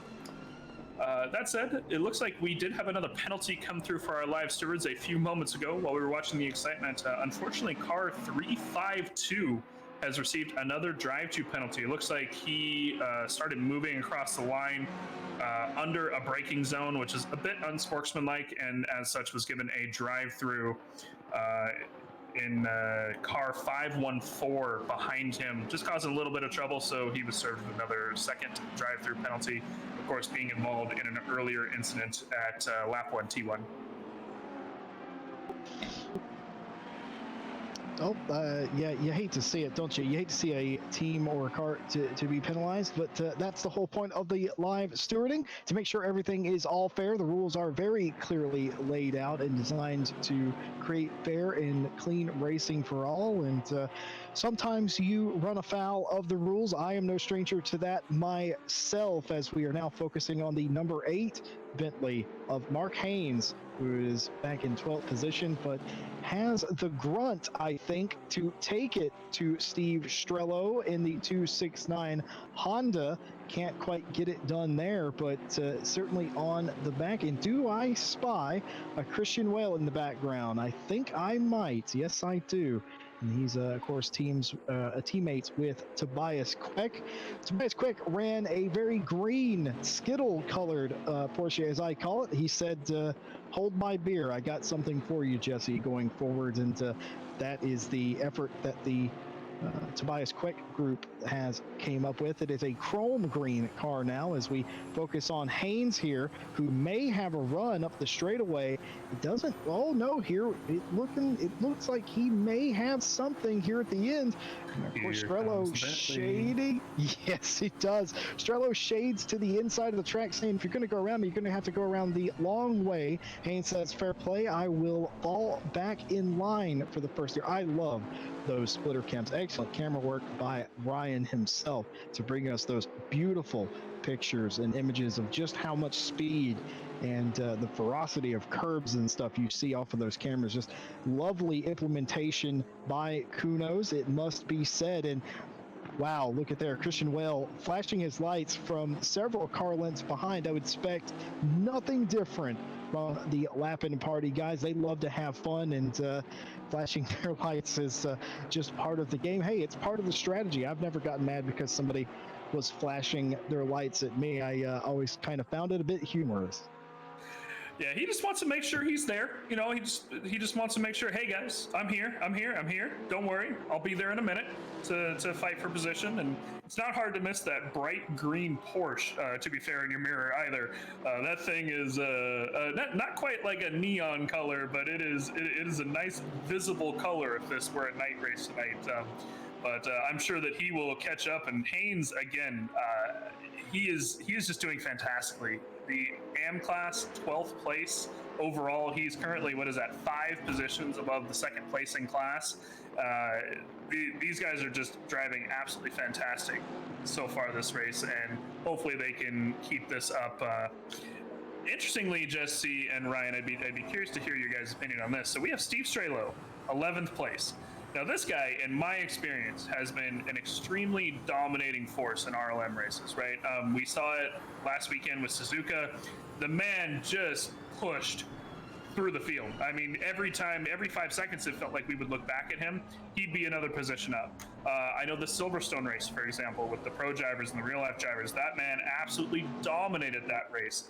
Currently, we're seeing him at 11th. Why do you think that is there, Ryan? Well, one of the reasons you could probably pin it down is, unfortunately, and I don't really like to bring up BOP too much, but it would probably be the NSX BOP. I mean, we know that this car does struggle on a few tracks, especially the European circuits. It seems to struggle a lot more. It has a much more favourable pace at some of the intercontinental tracks like Bathurst, Laguna Seca, and the likes of Suzuka especially.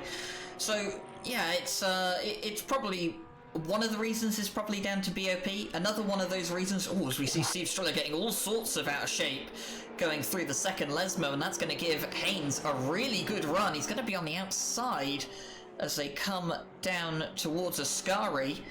The Bentley is going to have the pace. Oh, and there's been a touch between the two of them, and that's Haynes going to be off into the gravel trap at Ascari. He's going to keep it out of the wall. Very well done. But of course, that's going to give Christian Veal a free spot, and just as we see that, the 126 Porsche of Egger is also going to gain a place, although he had a little bit of a scare as he came out of Ascari. Whew, man, that could have been very nasty indeed, Jesse. But good recovery by Haynes there. My heart stopped, Mike. Guys, my heart stopped. I saw that was bit of an unfortunate moment there for both of the cars as we very quickly go back to side-by-side action here for what I believe is going to be second place. And I think Jardier has just about done it. Look, he's went from 5th to 2nd in like 5 laps. I can't do that. How come he can do that? But it isn't over yet. They are nose to tail. It looks like a NASCAR race. Going to the second chicane, and there's a bump. There's a bump, and there's a touch. And Chris Huke has gone hard into the barrier and has put his car up against the wall into the second chicane to probably help try and stay out of the way. That's exactly what he's doing. A lot of damage on the number 44 Porsche. As we go back to replay, we're going to see exactly what happened here. He had a Ferrari right up behind him here. And let's see if there was a touch. He was the hot dog in the bun here. Now, that wasn't what happened. The Ferrari went down low.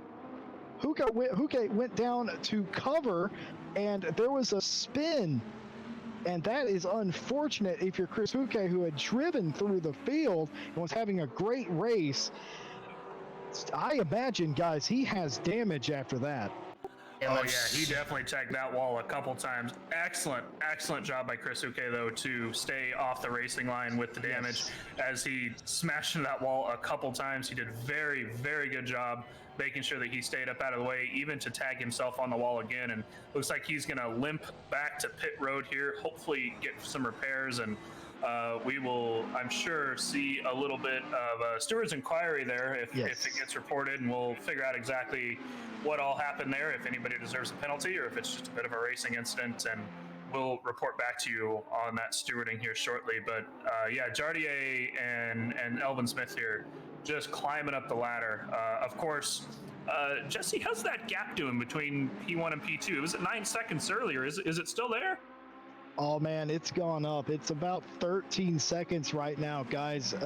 Again, Stivolotti is the only one benefiting from any of that. Everybody else is fighting for second, and it's an excellent battle to watch. But Stivolotti, as you can see, he's got 12.5 seconds on Jardier, and that's only going up with all of this fighting. And just going back to the previous incident, I'd be surprised if we don't have some sort of penalty regarding that. That was incredible stuff, as there's a car who unsafely merged back onto the track. I'm not sure what that was all about. That was an incredibly dangerous maneuver there by the 999 car.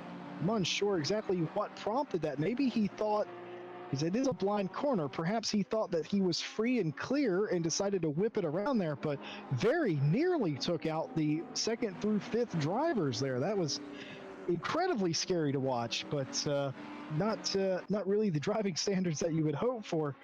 As we go back to Onorati, who is still involved in this. Do you think these guys are bored of racing each other yet, or do you think they're smiling ear to ear still? Well, I mean, one thing that Onorati's not going to be smiling about is the fact that he is currently under threat from a Pro-Am driver. A Pro-Am driver, which, by the way, is in 5th place overall at the moment. Corentin Burgess doing an absolutely fantastic job in the Bentley, and he's going to slot in behind Onorati as we're on the front straight now. Maybe going to have a look down into turn 1, and of course this is just benefiting him further and further into the race. Not quite going to have a move down into the first corner, but he's got 2 cars between him at the moment for 2nd place in Pro-Am.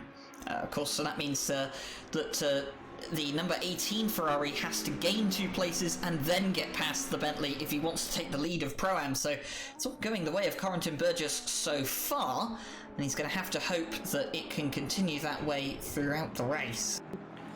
I'd like to add to that as well. Looking at my broadcasting tool here, that looks like the 5th to 8th place is roughly about an 8-second gap, about a 5-second gap, sorry. And so, you know, he's definitely got a few seconds to make up for on top of those places. And Burgess just so far has been driving like an absolute madman. I think that the 18 car of Thiesing has a lot of work to make up for it to try and catch up to him. But of course, we're now going to switch back over to the 10th and 11th place fight here with Steve Strehlow and I believe it's Christian Wheel, if I'm not mistaken. Yeah, Christian Wheel. Looks like there has been a little bit of a shakeup there. Was it not Haynes that was in the middle of that a moment ago, the AM driver? Looks like he has fallen back just a little bit, and now Strehlow and Wheel are going to be fighting for position here.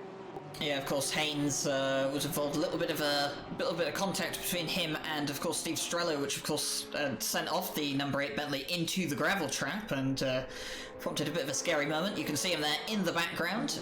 Didn't lose too much out of it, and, of course, kept the car out of the wall.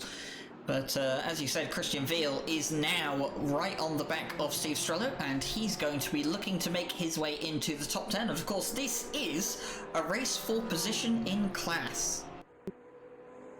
Yeah, it absolutely is. And as we watch that, Steve Strehlow didn't really close off the inside. Now he does close off the inside, and that's going to leave Christian well. He's not going to exactly have the position he wants. He thinks about going to the outside. He ducks back into the inside. Nothing doing there. Excellent gamesmanship by the two drivers. And guys, just a bit of housekeeping going on. The number 68 awarded a drive-through penalty for taking out the 196.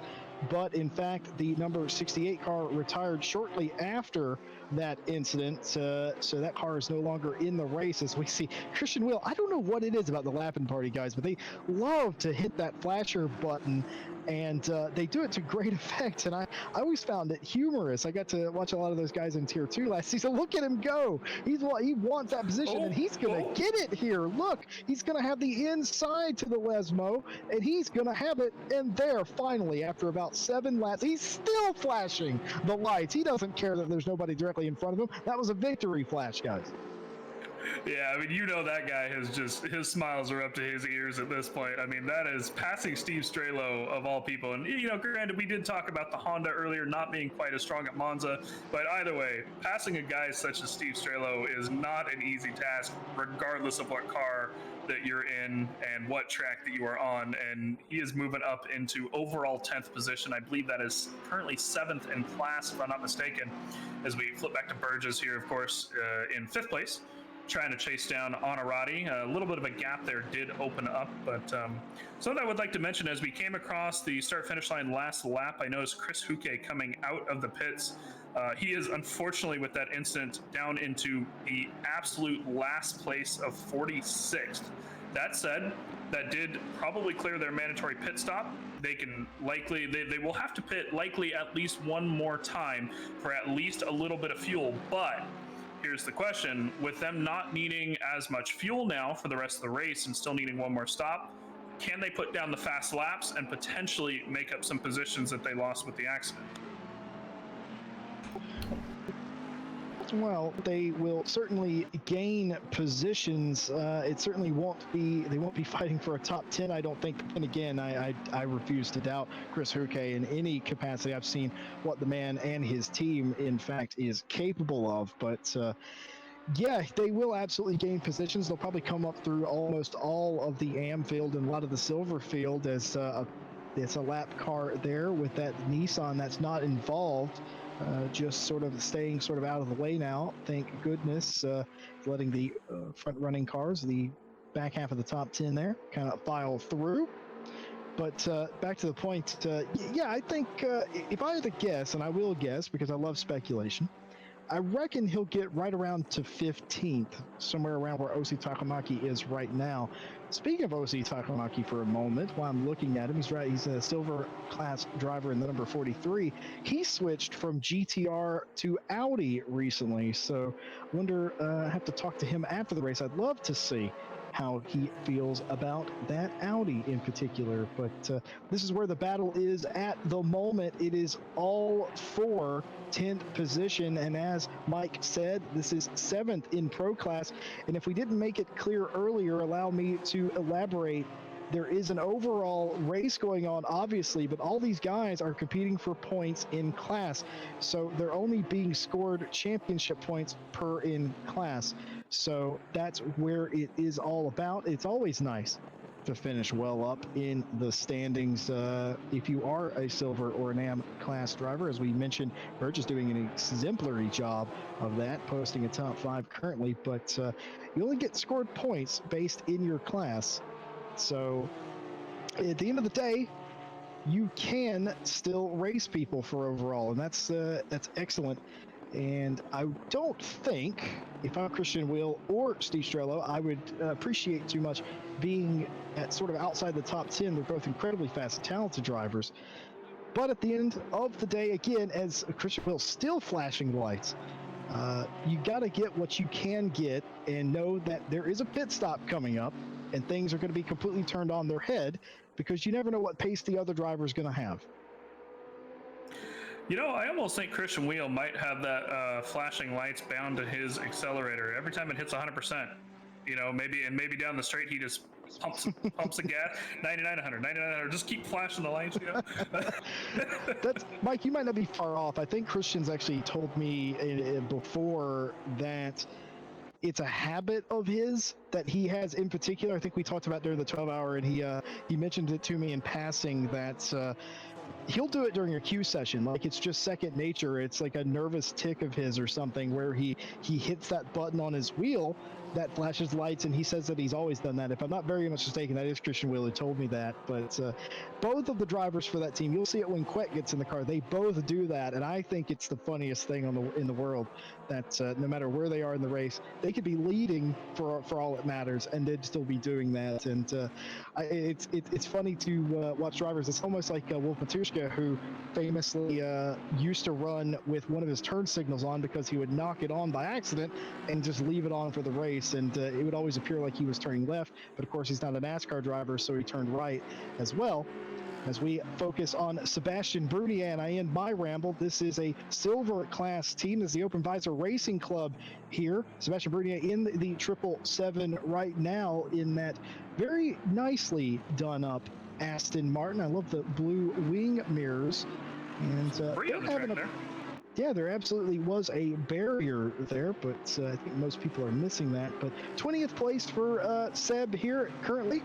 He said that he would love to finish well up the grid in the silver class. Didn't exactly know what pace they would have. That's why you run the race. We mentioned that these races are a bit different, but had a lot of faith in his teammate and himself to come out here and get a result, and not doing too bad at all. I'd be pretty happy with 20th place at this time. And of course, he's, what do you reckon, about 5th or so in class, and he thought that sort of thing was achievable. So it's nice to see someone having a smooth race out there.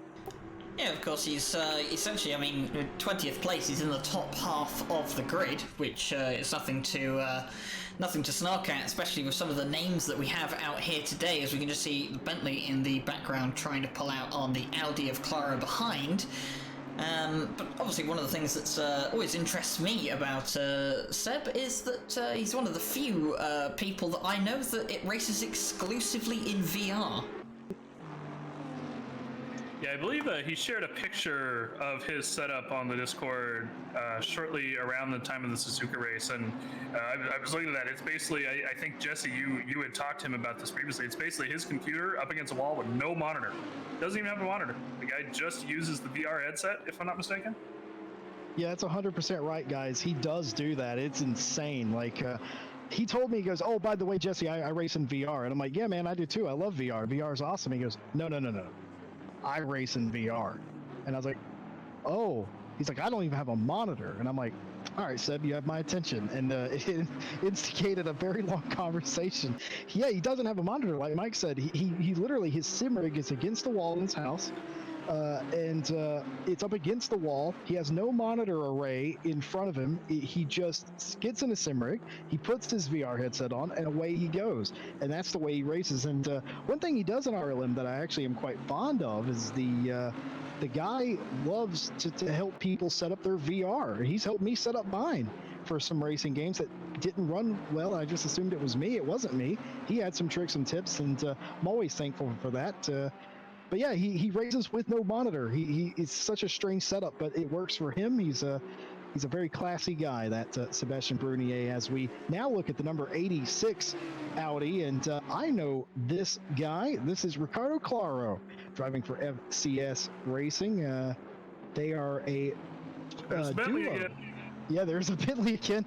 There's a duo of sim racing Portuguese YouTubers. He's teamed up with Carriage Garage, another Portuguese YouTuber, and they have entered this car in the whole championship. He didn't tell me that he was going to do that. I found out by looking through the entry list that he was going to do this, and then he goes, oh yeah, by the way, I'm doing this. And wish him the best of luck. Got placed into silver in split 1. And they're not doing too bad. I mean, the same kind of thing as Sebastian Brunier. I know this particular team was worried about their pace and thought they would get slaughtered here today, but very much to the surprise, Mr. Claro, that has not happened. You're 21st. You're doing really well. As we go back to Steve Strehlow, guys.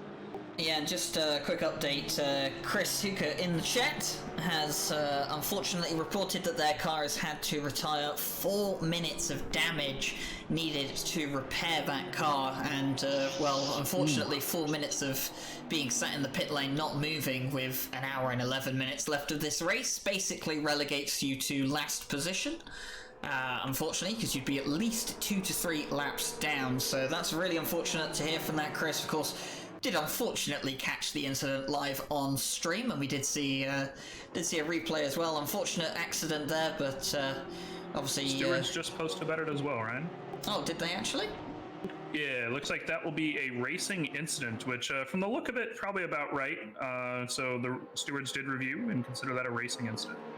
Alright, well, interesting to get the insight there, obviously seeing what the stewards have to say, and racing incident for that one in particular, and it's kind of a shame there, Chris, obviously to see the car retired, but 2 weeks time we will be at Spa-Francorchamps, of course one of the most exciting racetracks in the world, and of course they'll be coming back strong for that race, I am sure. Yeah, Chris just said that in the chat as well. We know that these guys, they're esports drivers. They are, very competitive, and hey, stuff happens, right? Even in real life, there are accidents that happen. People get, people hit in the wall, people get touched, racing incidents happen. I'm sure that they will come back and do amazingly next week, as we're still following this battle with Strehlow, but it is now with the 126 Porsche of Egger. Just something maybe to quickly bring your attention to, gentlemen. The gap between Federico Civolotti and Jaroslav Honzik has been decreasing. It is now down to 8.1 seconds from the 13 seconds it was about 25 minutes ago. Yes, and more to your point, Ryan, as well. It was 8.5 seconds 2 sectors ago. So they've, in less than an entire lap, has taken another 10th or 2 tenths out of it at this point. And I noticed that as well. I'd been plotting that for a few laps as we go side by side, Strehlow and Egger, if I'm not very much incorrect. That battle there is continuing, but all sorted there for the moment. But yeah, I noticed that. And now look at it now. It's down to 7.4. Boys, is the Porsche's tires falling off, or is that driver fatigue? Could be a mix of both, honestly, because looking at my broadcasting tool here, we see the last lap by Federico posted at a 1:49.1, which, if we're being honest, ain't that great of a lap. And of course, the last lap by Jardier posted a 1:47.8. In case you can't math that one out, Jesse, that's about 1.3 seconds gained last lap. Ooh. That is a huge amount. And that said, and this is going to be the interesting part here, we're at about a minute or an hour 10 into this remaining at this race. Pit windows coming up here. How do we think that will affect it? Well, I mean, pit windows are well and truly already open, to be honest. And in fact, as I say that, the 199 BMW, we did see that actually peel off into the pit lane and is currently in the process of serving their driver swap and tyre change. Of course, you will be wanting to change tyres at some point during this race. Very unlikely that you're going to go 2 hours on one set of tyres, and you will definitely need to refuel. But as we look back here at Jardier, 7.3 seconds between him and Civolotti, and he has a back marker in his way at the moment. I think that is one of the AM cars? The 88 Mercedes? Looking that one up. Yeah, I don't have that information in front 88, of me. yes, that is one of the AM drivers. That is the GT Series last row team of Sebastian Raves and Thorsten Roschek. Yeah, so obviously they've just had a lap put on them by Jardier, and look at that, even with the traffic that Jardier's had to make his way through, he is still closed half a second on Civolotti on that previous lap. Ladies and gentlemen, before the pit stops have even started for these two leaders, the gap is starting to come down. Jardier has found his rhythm, and he is well and truly reeling in his bait. Yeah, Jardier putting in laps anywhere between a 48.1 and a 48.4, give or take. He's being pretty consistent about that. His fastest one so far this race at a 47.8 even. So the fastest lap by the leader, 48.1. So even just their fastest lap discrepancy, about 0.3. And you know, Civilotti did have that gap put out because of all the fighting behind him. But Jardier is going to start catching him very, very quickly here. I got a quick update from my team in the 555, just curious on how their pit window was looking in relation to other cars. There's about 20 liters of fuel left in their car as of last lap, so I would expect a couple cars to start pitting in soon, as we saw, and perhaps a couple cars pitting in about 10 more minutes. So we'll see that coming in here very shortly, as Ryan was saying. Yeah, and even so, Jardier has taken another 0.4 out of Civilotti in the last two sectors.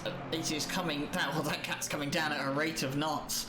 And of course, this is going to be really, really good for Jardier's confidence, obviously reading in that. But what you've got to remember, Jardier's not going to be in the car forever. He will be swapping over to his teammate, Samir Ibrahimi. And of course, if you've been around Redline Motorsport for a while, you'll know how quick Samir Ibrahimi is. But yeah, he's going to have to continue that pace onwards, as Jardier now has the gap down to 5.8 seconds. But of course, Civilotti will be handing over to his teammate fairly soon as well. Yeah, Jesse, and that's a question I'd like to pose to you. So obviously, you know, we here at RLM, myself included, we know how fast Jardier is. We know how fast Samir is. Obviously, Civilotti, he's obviously a pretty quick guy, but kind of struggling a little bit to match Jardier's pace here. Do you know anything about his teammate, Alberto, in that Apex Racing team?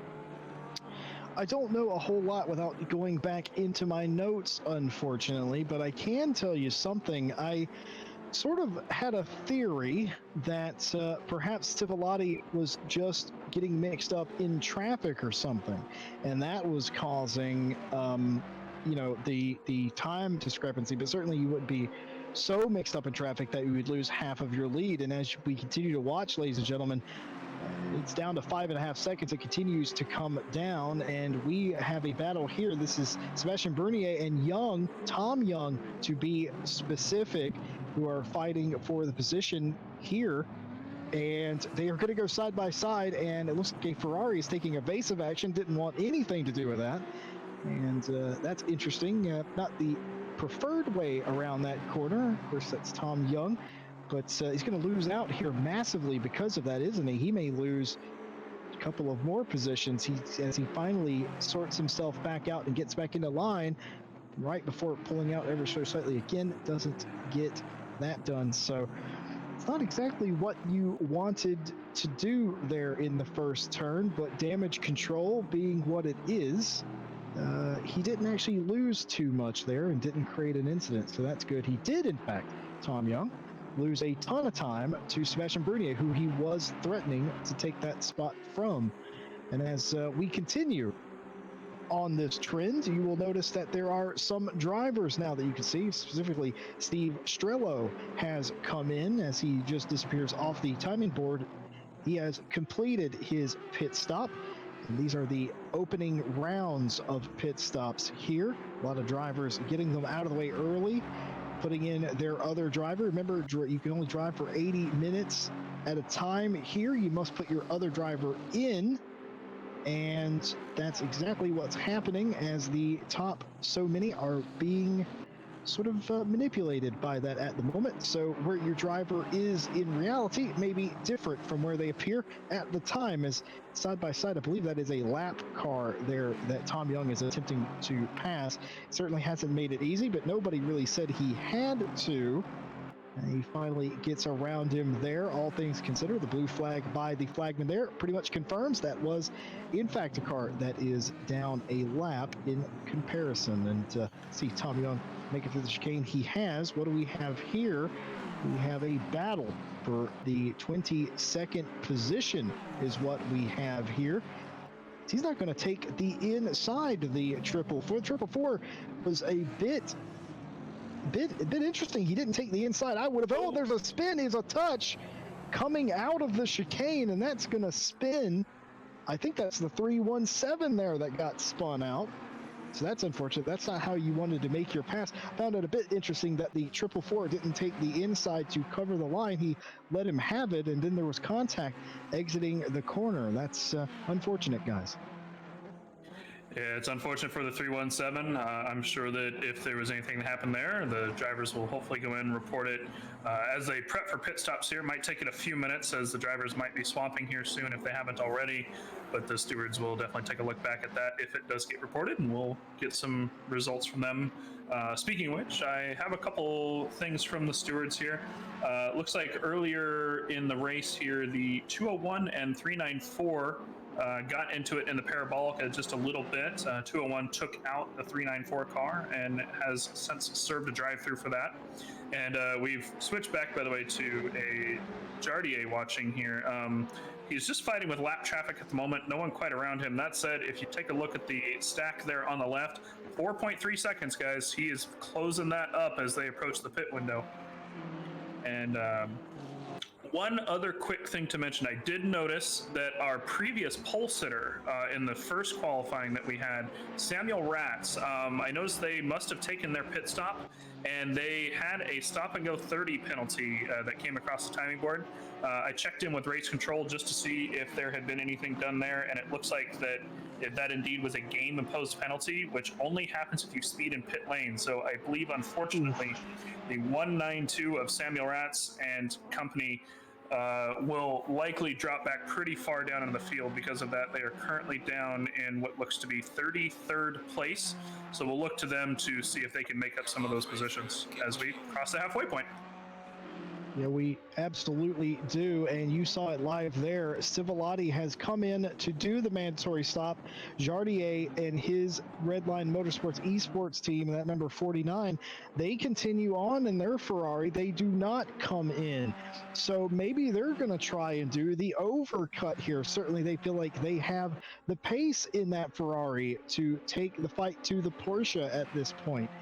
So that's certainly the way that it looks here, or maybe Jardier is just going to come in this lap because now Civilotti and that team has shown their hand a little bit.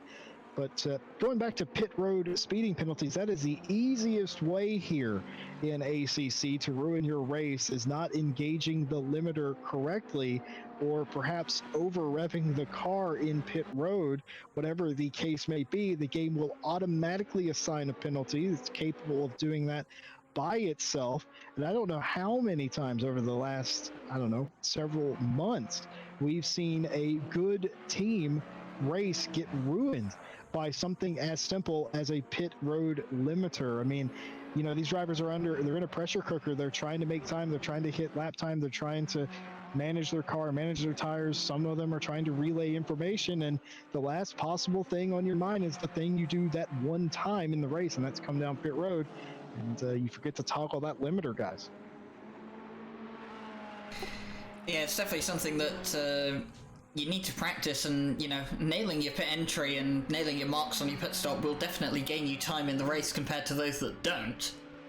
And obviously we've seen firsthand there the consequences that come with not getting your pit entry or pit exit correct.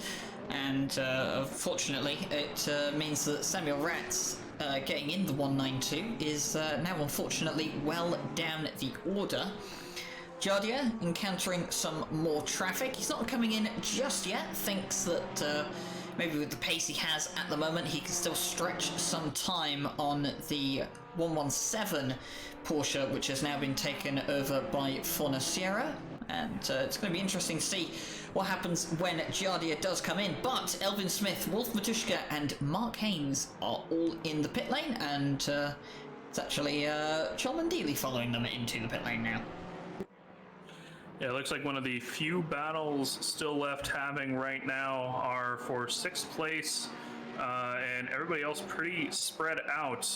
That said, of course, as the pit stops come across, and as Ryan just said, our lead lap car that has pit, as we jump down the timing board here, the only car that has pit that is in the top position here would be the 117, and we'll see how they sort out once the pit stops actually conclude here over the next, I would imagine within 5-6 minutes at the most, is all the fuel that people will have left. So we're gonna cut back across here to the back straight on the 199 of Marcy, the BMW here. And a big old battle coming in to the last corner here. Just a bunch of cars all grouped up. I believe these are all for position here, or most of them for position anyway, looking at the broadcasting tool. Everybody within about a second here. And most of these guys have pit already. You'll notice that by the stack there on the left. The ones there, for example, on the 12th place position, that means that they still have a pit stop left, whereas anywhere between 13th and 19th, their flag is green. That means they have made their pit stop and are free and clear for the rest of the race, assuming that nothing else happens. And we will have that kind of piece out here very shortly, Jesse. Yeah, we sure will. But, you know, I'm looking at this BMW, reminds me of the fact that there's not a whole lot of them in Split 1. This is one of the few Bentleys, if not the only Bentley that I have seen. And the thing about the Bentley is it's a fan favorite. People love the Bentley. BMW. People love the Beamer. They love the big girl. And I'm a fan too. I love a car you have to hustle around a track, and it by all accounts, it's a car that everybody looks at and goes, that shouldn't work. And the same thing with the Bentley, but the BMW as well, to a more extent, is underrepresented in my opinion, perhaps due to BOP, but still a few teams like Raceline Motorsports, they still entered it, and it's an absolute treat to see those cars going around the track and going well, mind you, up inside the top 15, and even some of the cars in front of them haven't pitted yet, so they're likely a bit further up than even that at this point as green flag stops continue. Leader Jardier has not come down pit road yet, but third place Osi Takamaki has and will fall down the order as well. Just a handful of top runners here who have There goes Strehlow. Made their pit stops, and there goes Strehlow, as they say. Certainly that's all I would get done saying if I raced against him. There he goes. But as he reclaims 13th position, in line to get several more. Mike, I gotta ask, are you a overcut or an undercut kind of guy with your pit stops? You know, that's interesting. We generally, me and Marco Winkler have a lot of discussions about this. My teammate actually just got in the car. We generally like to run with less fuel on the first stint compared to running less fuel on further stints. That way, especially at tracks somewhere like Monza, you have those very long straights going on. Little less fuel at the beginning, especially when you need to kind of space out your car a little bit, gives you just that little tiny bit of extra oomph at the beginning of the race to kind of space yourself out and put some laps down. And it's interesting to see the differences here on everybody. Obviously, still a couple cars that haven't pit, and we're over an hour into this race. In fact, an hour and almost 7 minutes to this point, and a couple people still have not pit, though I imagine they're probably pitting here this lap or next lap at this point. What I will be really interested in, as we just saw, if you paid attention to the scoring pylon, is this car right here that was piloted by Jardier has come in. They've reemerged, I believe, in front of the team they were racing, and no, they have not. Timing and scoring updates. This is now Samir Ibrahimi in the car now, in the number 49. He's handed over the car, Jardier has. Samir Ibrahimi really lightning quick, just incredibly fast as well. But it appears as if they had a slow pit stop or something, because at this moment it appears they have a 15-second. They're back to 15 seconds behind, guys, behind the 117. Of course, the Silver Cup car of 172 of Burgess, that Bentley, has not pitted yet, so they are the leader of the race. But once they pit, it will be again the 117. But the 49 Ferrari has in fact lost time trying to do the overcut. Yeah, and I'm thinking one of the reasons they might have actually lost time may have been traffic. Jardia had a lot of traffic after the 117 had come in and he inherited the lead, and I'm wondering if maybe that was the wrong call from the 49 Ferrari. Maybe they should have followed the 117 Porsche into the pit lane to make sure that they retained the same gap. But of course that has not been the case, and now that Ferrari has all the work it did in the first hour to do again. Yeah, it'll be interesting. I know personally I'm going to be keeping an eye on my broadcast tool. I want to see what these guys are doing for laps. For example, the first lap put down by Mr. Alberto in the 117 was a 48.6. And as Samir comes across the line here, he is still on his out lap, so we'll have to get a lap posted from him. But we'll see if he's able to close that gap, such as the previous drivers were able to do. And we're going to fight for that first place, as Burgess still has not pit, and we're going to see him pit soon and have that order kind of shaken back up. And now we switch over to a very interesting car here that I believe this is the number 8 that we were talking about earlier, still in the lead for AM class. However, Jesse, if you notice, where's second place for AM at? Besides for the guy who hasn't pit in 6th place, that looks like a lot of positions there.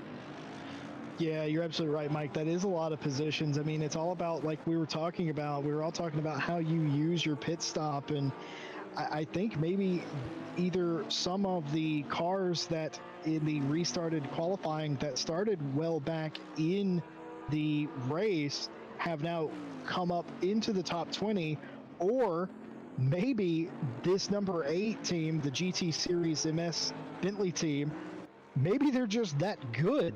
And now we have Kinsler in the car now, and I'll be paying attention to that lead battle as well, as that the gap has still continued to go out just a little bit. But I have news from the stewards. There has been one more incident that has been decided. The number 201 car was given a drive-through penalty for a collision with the 394 going into Parabolica, and it's been awarded drive-through to the 201. So stewards doing an excellent job. Can't thank them enough. It certainly makes the series a lot safer and a lot more interesting for us to talk about as well. And if we haven't mentioned an incident that maybe you've seen here or somewhere else, that means that it's either been deemed a racing incident or no further action, so there's nothing to report. So obviously nothing to report, can't report on it. But as we look behind, I love these camera shots. Once again, we got Ryan, who is doing an excellent job with these camera shots. This is now Tobias Quick in the 969 Porsche. Looking back at another Porsche. This is for position, the 126. Getting up to him. He's going to try to go in the inside and the outside. Living La Vida Loca, but can't quite get it done. But that's not going to deter him from trying to pass again. The slipstream all important here, as watch the 126 suck up to the back of the Lappin party Porsche, and he's going to give him the outside as Tobias Quick goes inside and tries to defend. They are going to be side by side. There's a little bit of a touch, and off to the curb Tobias Quick goes, but the pass has been done at this time, and the 126 promoted to 7th place. Of course, that was Pro Car on Pro Car, and look what we have just behind them. We have this battle, the Kinsler number 8 AM car versus Reg Strehlow now. Reg Strehlow, you may say, wait a minute, wasn't Steve Strehlow who you guys were talking about earlier? And yes, we were. Reg Strehlow and Steve Strehlow are brothers, and more to the point, they're identical twins, that sim race. And can't tell them apart, honestly, and can't tell who's in the car based on their driving, because they're fairly identical in that respect as well.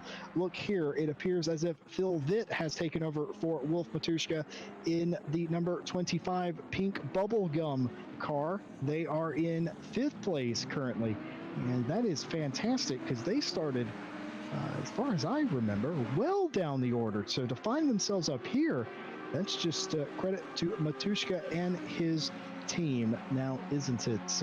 Lovely stuff. Actually, they'll be fourth now that I've noticed that, because Burgess in that big bad Bentley hasn't pitted yet. But Mike, one thing you mentioned about that, they are staying out. I believe that's because the Bentley either gets better fuel mileage or has a really large tank, and I don't remember which one it is. Ryan, do you remember? I can tell you that it's actually both. The Bentley has incredibly good fuel mileage. In fact, I've often been told that it has a tank larger than a Lamborghini has, but it has the fuel economy better than a Ferrari, so it kind of has the best of both worlds in a way. So it's quite interesting to see. The Bentley is one of the few cars that can actually do a 90-minute race without needing a fuel stop. Not on every circuit, but on most circuits. So that information, in fact, has come from Andre Franke and Mike Noble themselves, back when I was racing in the ACR leagues. So interesting to note that about the Bentley, but of course tyre swap will be needed at some point during this race, so regardless of how much fuel they can save, as we're just in contact between one of the lower down cars, one of the lapped cars, with a white Bentley. The white Bentley well and truly exits stage right, and I get the feeling that that will probably be reported to the stewards. Yeah, that's not how you want to go through Parabolica, is it? That's certainly not. That looked very frightening, the way the car porpoised into the air there and just slid off, as you say, stage right. I wonder if they hit the barrier or not there. That was certainly a high-speed incident, but we continue on, and as we continue to look at Phil Vitt at the moment here, he's got a bit of a way, about a second, not too terrible, to the car in front of him. That's going to be Wiggins in the number 78 Ferrari that he is fighting with. And I think that's a lap Porsche in front of them, actually. I don't think that's the car he's fighting. I think the Porsche he's fighting is the black one in front of these two. They're actually, just correction, they're both Ferraris, Jesse, not quite Porsches. I know that yes, you're probably didn't I? probably trying to carry George's spirit and his love of Porsches, but unfortunately those are Ferraris in front. So, yeah, the 352, I think it is the lapped car in front of them, and that's driven by Maxim Yefanov right now, actually. So, going to be interesting to see how that car develops throughout the race. Corentin Burgess, though, is still out, hasn't come in yet, and they are going to be getting very, very close to that maximum stint time for that car. Yeah, and interestingly, I was just looking at the lap times they were posting. Burgess still running in the 48s, which is just pretty good for him. His best lap of the day at a 48.4. Oh, we're going to see some contact coming out of the final corner here. I believe that was the back marker that involved in that, and V may have gotten a little damage off that. He's definitely going to lose a couple positions, and that is very unfortunate for them. I'm sure that I missed exactly what happened. Jesse, did you happen to catch it? No, I didn't. I was actually looking at live stewarding. I understand that the number 7. Yes, here we go. We are going to see a replay. It looks like it's the two Ferraris in front, or Porsches if you're me. The two Ferraris. Oh, it's just a bit of a spin, isn't it? It's just a bit of a dump that has occurred there. That's not very sporting. That's not exactly what you wanted to see. Phil Vitt did well to stay majorly out of that, and well captured by Ryan there. That was excellent stuff to get that replay, and so we can see exactly what it happened. Oh, and there's Phil Vitt is continuing to be around incidents that are occurring. That's not what you want, and we're going to get another look at there. Oh, it's another Ferrari on Ferrari incident, or Porsches if you're me. That's bad. That Phil Vitt just doesn't want to see a Ferrari for the rest of this race, I think. I think he's had enough of them, personally. But what I was going to say was the number 7 car was given a warning for, give me one moment. He was given a warning for moving under braking in Parabolica. That was just a warning for the number 7 that came across. Mike, getting a bit punchy out there. A lot of contact. Oh man, I'm telling you, this is getting a little crazy here the last couple laps. A lot of back markers, everybody being kind of lapped at this point. A lot of space happened with these pit stops, and so we're seeing a lot of back markers kind of come in.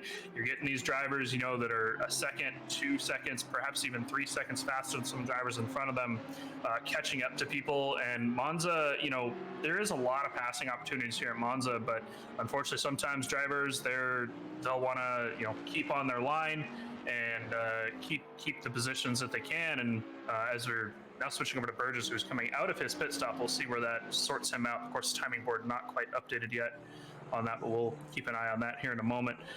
Oh no, he's still dropping positions. Okay, this is now Moore driving the car in the 172 Bentley. Actually, it looks like he is going to slot out in third position overall still. I believe the timing board did just get updated, and all of that time spent out on the track has put him, looks like, what is that, about 30 seconds or so ahead of P6, which is his next spot for position there in class. Actually, about 23 seconds now that the math has come up. But yeah, Jesse, to your point earlier, it's all this lap traffic coming around. You're seeing the occasional punts here and there coming into corners. The stewards posting in the live stewarding channel here. Definitely some incidents under investigation. We'll see if any of these perhaps turn into penalties here shortly. But definitely the grid has shaken up quite a bit since the pit stops have happened. For example, obviously the team I've been keeping an eye on the downtime is my team in Team 555. They've moved up to 13th place since the pit stops have started. They entered the pit, I believe, at the pit window at least, in 17th. So they have quite a bit of positions made up there. There's some definite shakeups that have happened down the tree in the past 20 minutes. Yeah, and just another car that I was going to highlight is this one, the RLM Stream Team car, driven by Vicky Thompson and Dan Sasolski. This car started well and truly down the order. I think it was almost around 30th place that they started, and they've worked their way into the top 20 at the moment. And of course, anyone who's watched Dan Suzuki's streams on Twitch will know how incredibly fast he is whenever he's raced in iRacing or ACC, so he's definitely going to be working his way up the order, and he's only got a second to the car in front of him. But of course, that number 69 Nissan, the number 69 Nissan is not for class position, but rather overall position. But as I say that, he does have a back marker in front of him for the moment. Yeah, indeed. So more on Dan Suzuki. First of all, I love that livery. I wonder if Vicky Thompson came up with that, or Dan, or a combination of both. But either way, I do really like that. I like the use of color on that 394 Audi. And talking about Dan for a minute, I tuned into his stream this morning. Of course, it was morning here in the USA, and might have tuned in at a bad time. He was driving a NASCAR truck and listening to country music. Don't know what that was all about, but he was having fun, and it's always nice. You never know what you're going to see when you tune in to the stream team, do you? But back to Reg Strehlow, one of the identical twin brothers in the 269. You'll notice the Lappin Party team all have a variation of the 69 in their car name in reference to their team, obviously. Reg just going along here inside the top 10. I'm not sure if he would be happy or disappointed by his position currently. Certainly the Strehlows are more used to being a bit further up the grid, I suspect, but they're going around well and they're doing well, and that's the most important thing, as we have the 117 out front, by the way, who is Fonacerio leading this thing, who continues to widen the gap on Samir Ibrahimi. It's up to 16.7 seconds at the moment, the gap first to second. So that's certainly going back out the other way. And yes, we focus now on the 777 of Sebastian Brunier for the Open Advisor Racing Club. Now, he should have handed off that car to his British teammate. So I wonder what has gone wrong here. He's also been given a massive penalty because I assume he has went over his stint time or something like that, or perhaps I may there was have a an answer problem for with you there, the Jesse. Yes, please. I've been keeping an eye on the chat inside of Discord, and I believe Mr. Brunier's teammate, if I'm not mistaken, was the one who may have had a computer crash. So I think that at this point, Sebastian might have just said, well, we're going to go ahead and run the full 2 hours. We'll take the disqualification, but I'm going to keep it on the board. An unfortunate side effect of some of this stuff, and of course they can correct me later if that's not the case, but I believe that has what happened with them. No, Mike, I have just checked that myself. You are correct. That is what has happened. And so basically, Seb at this point is on a fun run. He's going to do the 2 hours by himself, I imagine, with a hot VR headset and a really impressive wheel sim rig setup that he has. He's going to be drenched in sweat after 2 hours of this race. But basically, it becomes a fun run for that team. You hate to see it, but again, 2 weeks, you get another race. And sometimes computers don't play along, do they? Sometimes they foul up at the exact wrong moment, don't they, guys? Exactly true. And Ryan, I believe, if I'm not mistaken, we have another penalty to report here. Something in the parabolica that might have been what we caught earlier, if I'm not mistaken. Yes, car 7 has received a drive-through penalty for taking out the 312. And if I have a little bit of a scroll down the leaderboard at the moment, I am looking at the number 7 Ferrari right now, which is, of course, the Ferrari that we did see rather make the Bentley exit stage right at the Parabolica, so he is serving his drive-through penalty. And as he's just coming to the end of the pit lane, that has now been served, and that car is well and truly down the order, currently being driven by Mark Brown. Yes, lovely stuff there, being able to catch that car going down pit road. And it's always nice. It's almost like being a CSI detective commentating and broadcasting one of these races, folks. You piece it together piece by piece as you go, and as you've heard us come to various conclusions based on what we have seen and information that has been passed along to us. We thank you guys for joining us as we start the wind down for the race. 35 minutes left in the race. It's just gone 1:33 p.m. sim time, and the final 35 minutes. And at this point, guys, you sort of have what you have. If you haven't had a really great race, then you have to accept the things you cannot change. And if you're one of the top runners, you're really rather hoping you can hold it together for another 35 minutes, because it's all sort of gone to plan for some of you, and especially with the car that we look at right now with more here in the 172. I'm going to call this the Golden Bullet Bentley here. They've done a marvelous job. We talked about it. We touched on it in practice and in pre-race today about how we expected some of these silver and some of these AM cars to rise through the ranks. I'm quite impressed by just how far that this team has gotten thus far. Of course, being a silver or pro-am, as they would normally be referred to, third place is a brilliant target. And I mean, they certainly brought the right weapon to the track today, I would say, as they have pretty clean running on either side of them. Another car I was paying attention to was that AM car, that number 8 Bentley of Kinsler as well. Yes, as we just swapped to them, they are a true AM team here, running inside the top 10. I would be thrilled with that. Absolutely. These Bentleys have just been blowing up the track today. I mean, you know, of course, both of these teams that are in first place for the Silver and AM, both running these Bentleys, the just superior straight line running speed of these Bentleys and the fuel economy that comes across with them has been awesome. I'm sure that that 172 more car that obviously pit, it was about 10 minutes ago, if I'm not mistaken. It was almost an hour 15 into the race. So I see a bit of a dust cloud here. I think somebody may have cut the track a little bit here as he comes across the final chicane. But I'm sure that the 172 car is coming out with a very minimum amount of fuel, and they just hit the track going. They're going to have very fresh tires.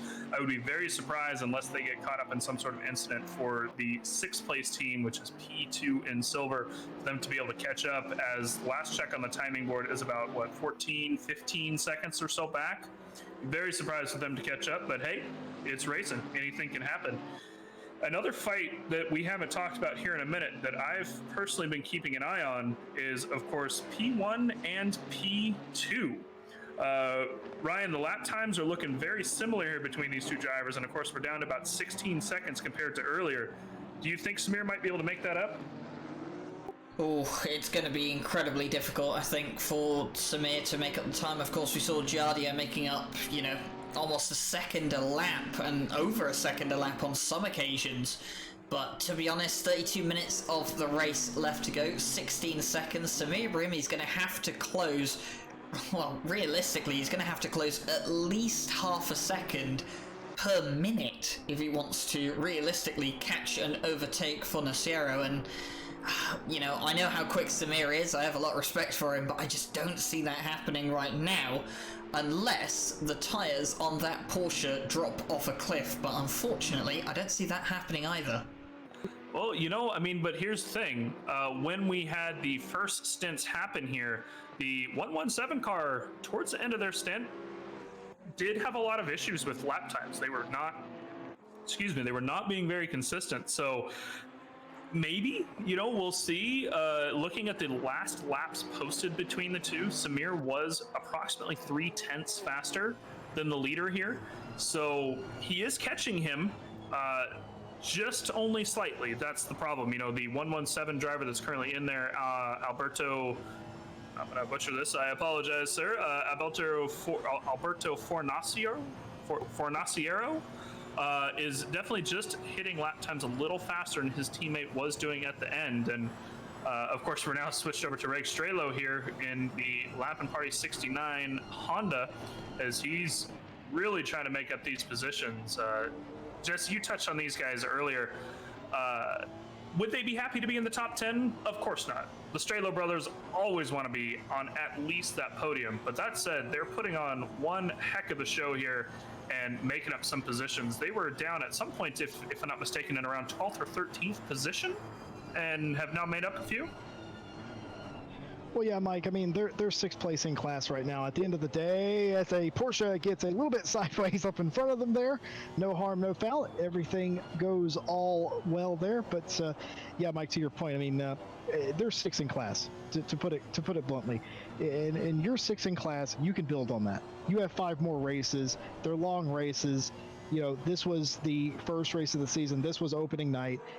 Things haven't gone exactly to plan for the Strehlow brothers, but it hasn't gone that wrong either, because at the end of the day, they're going to walk out of here with, a knock on wood, at least 6th place in points. They could potentially get more out of this, because actually they are right up behind 5th place in their class. And again, just a reminder, all these drivers are racing. They're on class. And speaking of racing people, we are watching the number 18 Ferrari and the number 25 Audi of Phil Vitt side by side down the front straightaway. This is not for class position, but this is for overall. And this is the potential of a top 5. And the number 18 Ferrari looking to take away the 5th place position, and does very nicely, gets it done before they even had to go into turn 1. A lovely pass made there, and one of those occurrences of a silver driver overtaking a pro driver. But to finish my point on Strehlow, I mean, at the end of the day, not so bad. I would absolutely take it. I mean, I would take anything, honestly, against some of these guys. These guys are incredibly good drivers, but you have to take what you can get and you move on, and they'll be up there next week, in my opinion, fighting for a top 3, if not a win. So I'm not as concerned about it as they might be. So I have a question for you, Jesse. Please. So we're watching the 25 of Phil Vitt and the 18 of Muthen here fight. Obviously, this isn't for class position, right? They're not fighting for points. Mm-hmm. Phil Vitt, obviously, he lost a position here in T1, right? The Ferrari came on past him. Assuming that Phil Vitt can keep up with the Ferrari, as we see the gap opening up here a little bit, less than 30 minutes left in the race here. The car behind Phil Vitt's about 12 seconds back, which is Strehlow. do you think he even fights for it? Or do you think that at this point in the race, with 30 minutes left, the kind of overall positions stop being fought for a little bit and you're only worried about your class positions to an extent? That's a very good question, because if I were me, and if I was Phil Vitt's teammate, I'd be like, it doesn't matter. You know, we've got what, 4th in class? Yeah, we've got 4th in class. That's a bunch of points. That's good position. We can win this championship from 4th in points, starting off. That's fine. But I am not Wolf Matushka. Wolf Matushka is probably saying, well, 5th is really nice, and it's right there. Let's go get it. But that's neither here nor there. That's how it goes. I mean, never underestimate. It's easy for us to say things here because we're not attached to any car or team. But I imagine that any driver in this field would tell you the exact opposite of what I just said and be like, well, I want 5th. Because if you can see the position in front of you, I want it. It's how advertising's done. These guys are competitors. Yeah, they're absolutely competitors. They want to get this done. They want a top 5. Top 5 overall is, like you said, it doesn't matter that they're not fighting for a class, whatever. Honestly, I feel like that does mean more for the 18 because now he's in front of 6th place. He's in 5th place now. That means he's slightly closer to Moore, who has ran away with things in the 172 Bentley. So if anything should go wrong there, he has one less car he has to worry about getting in his way. But at the end of the day, pro driver behind a silver driver, I want to get back by him. Could you make any sense of anything I just said? Oh, I made total sense of it. I don't know about the viewers or the drivers, but hey, I'm used to Jesse speak at this point. So Lovely. I'm glad somebody is. We'll be commentating the Hungaroring race tomorrow together. So we'll get a little bit more practice at the Jesse speak versus Mike speak as well. Of course, with Nick Setnick added in the box there as well. Yes. The 3 Americans going to be pairing together for our 1.5 hours of Hungaroring tomorrow. That'll be a little later on in the day, guys. I'll be adminning some championships here with RLM and races that are a little later in the day, perhaps around the 11 p.m. British Standard or summertime time zone, around 3 p.m. Pacific time here in the U.S. So you guys can look forward to that tomorrow, and with our championship starting up in a couple weeks. To your point, Jesse, on the silver drivers here, I'd like to touch very quickly on the 172 and the 18. I'm looking at the broadcasting tool.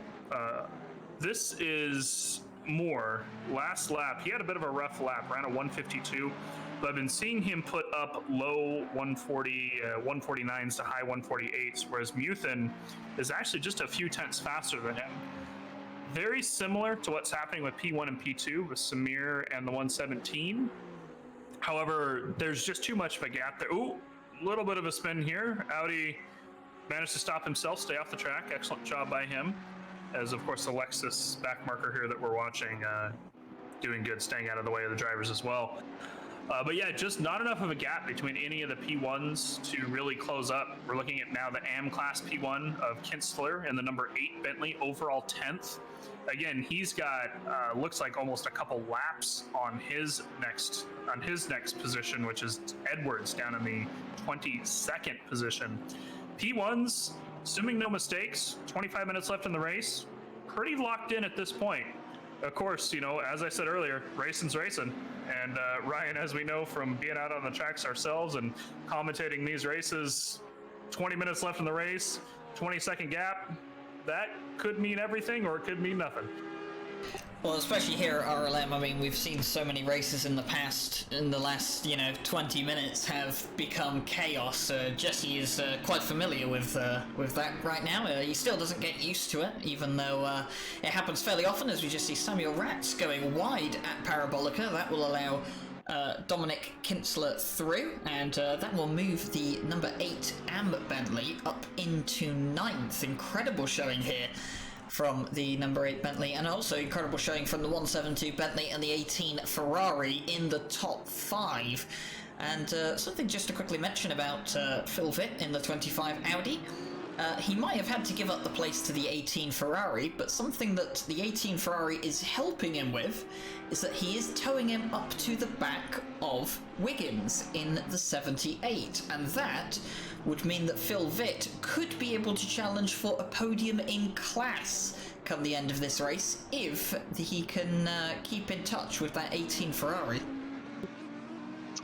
Oh boy, Ryan, it's never simple in RLM competition. There's always a storyline, there's always a mix-up, and there's always an interesting finish. And I love the little things that always seem to happen, because I thought Phil Vitt was done and he was going to have to settle for fourth in class. But yes, you are right. If the number 18 Ferrari is towing him up to his next class position, which would be a podium, what kind of storyline would that be as we continue to watch Kinsler here in the number 8 Bentley, the highest running AM by a far margin. He's in the top 10, folks. He's 9th. The next nearest running AM, as you see on your scoring pylon, is Edwards, down in 22nd position, just having a field day out here in the big bad flying bees. But I think, guys, at some point Samuel Ratz got around him for the 9th place position, but as Ryan called earlier, right here in this corner, in fact, gave up that position again, unless I'm not very much mistaken, and now Ratz has fallen quite a ways back, it must be said, some 2.5 plus seconds off of that battle for 9th place. So that's not exactly what Ratz wanted. Oh my goodness, as there was a car in Ascari there who was just sitting. I think they spun themselves out. But a couple of more housekeeping things here. Actually, just one, in fact, because Mike has covered the other one.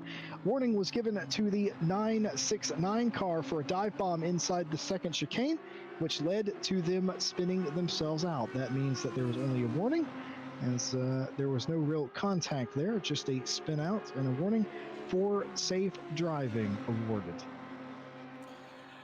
Yeah, the midfield here, I think, is really where this is going to heat up. You mentioned the fight potentially happening here between Vitt and Wiggins earlier, and I was looking back at my broadcasting tool here just to take a look at the lap times that have been running.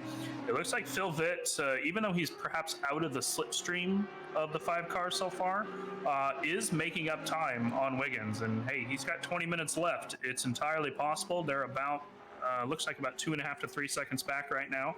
So I'd like to check back in on that battle here in about 5-6 minutes or so and see if he hasn't caught that up. Now that said, Dan Suzuki and Vicky Thompson's car here in the 394, they're pretty far back from a class position. Looks like maybe about 15 seconds or so. Again, probably unlikely to come up to Mr. Jake Boswell, of course, and Fabian also driving with Boswell there in the 52.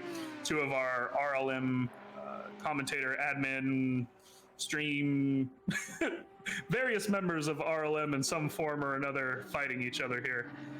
But we'll see if they can catch it back up to them. They need to gain about a second a lap at this point, so we will find that out here shortly. And other cars making their way up the board here.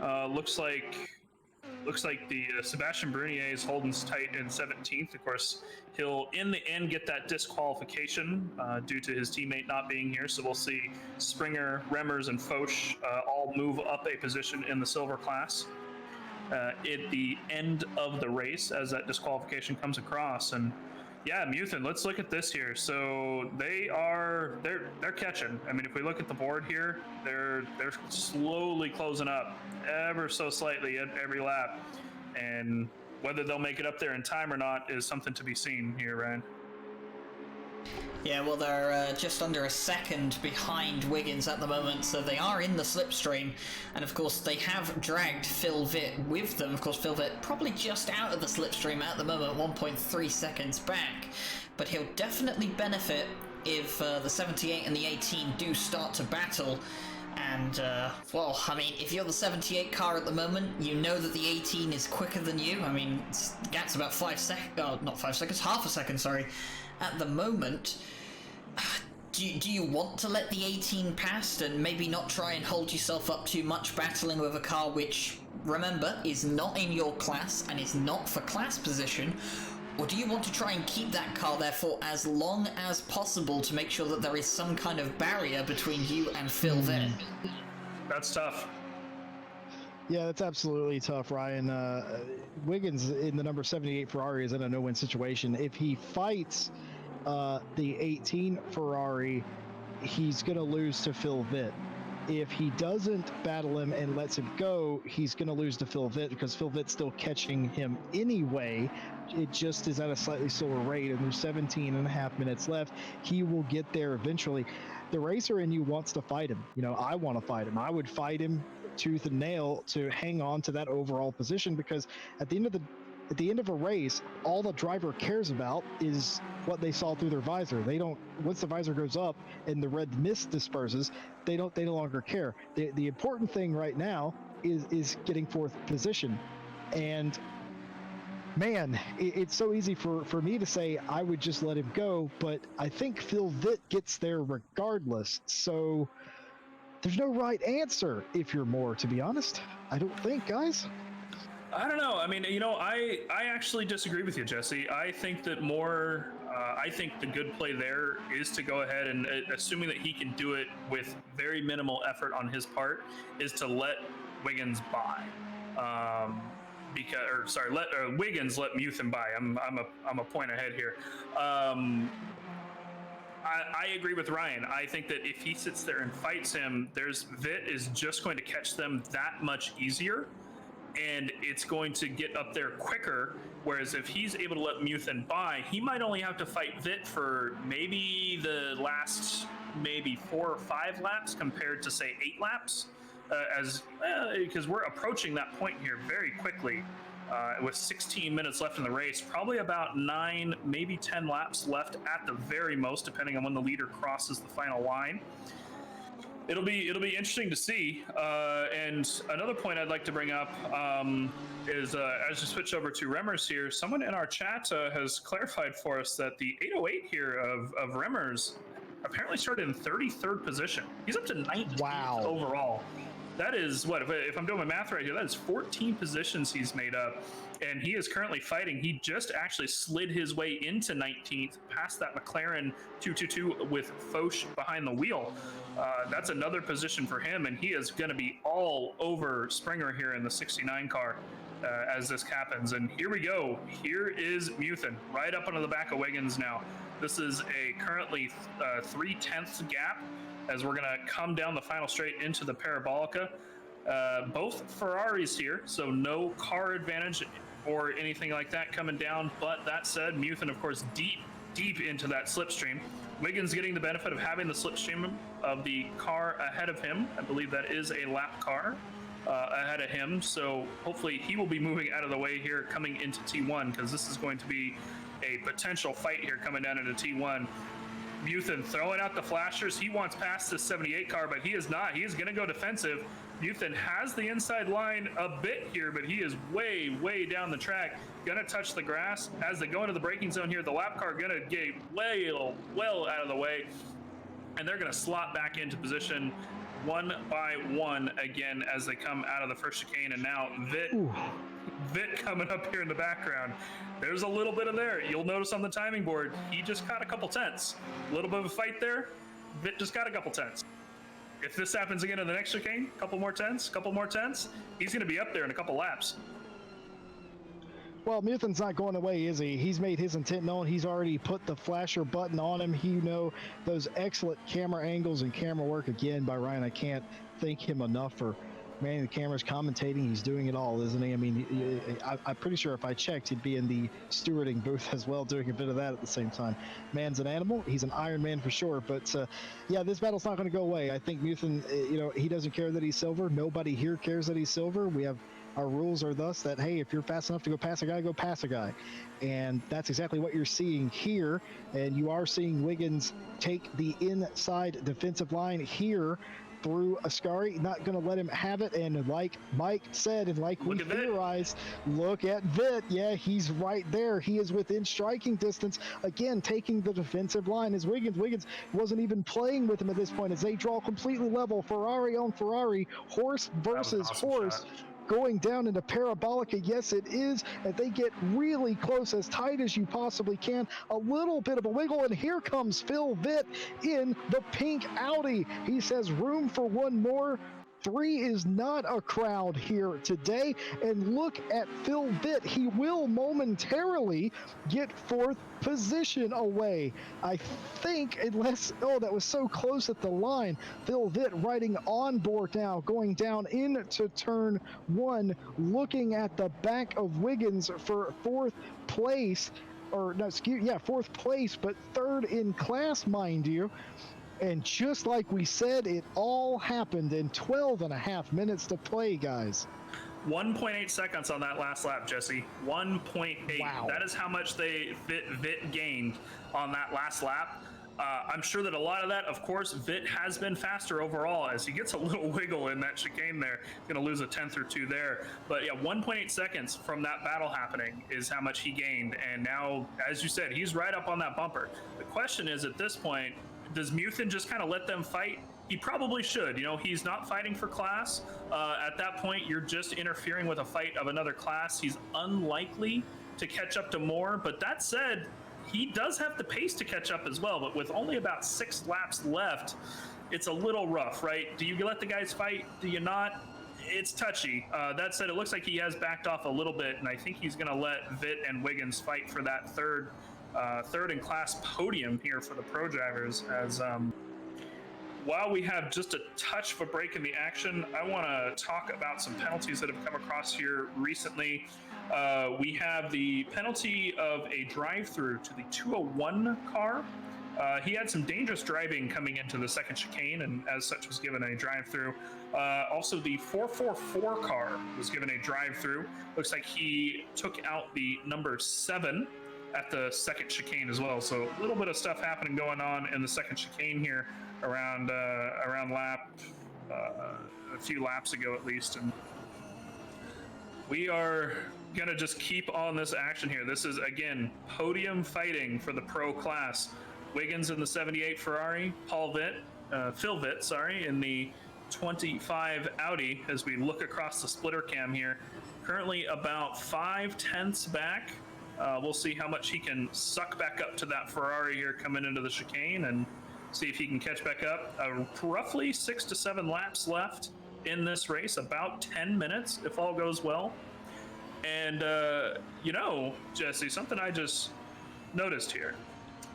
Is it the lead battle for the lead heating back up with 10 minutes, Mike? You know, Jesse, that sure is. 7.8 seconds. Timing board on the last lap. It looks like the 117 had a bit of a bad lap. He just crossed the line again, but his previous lap was 4 seconds slower than Samir.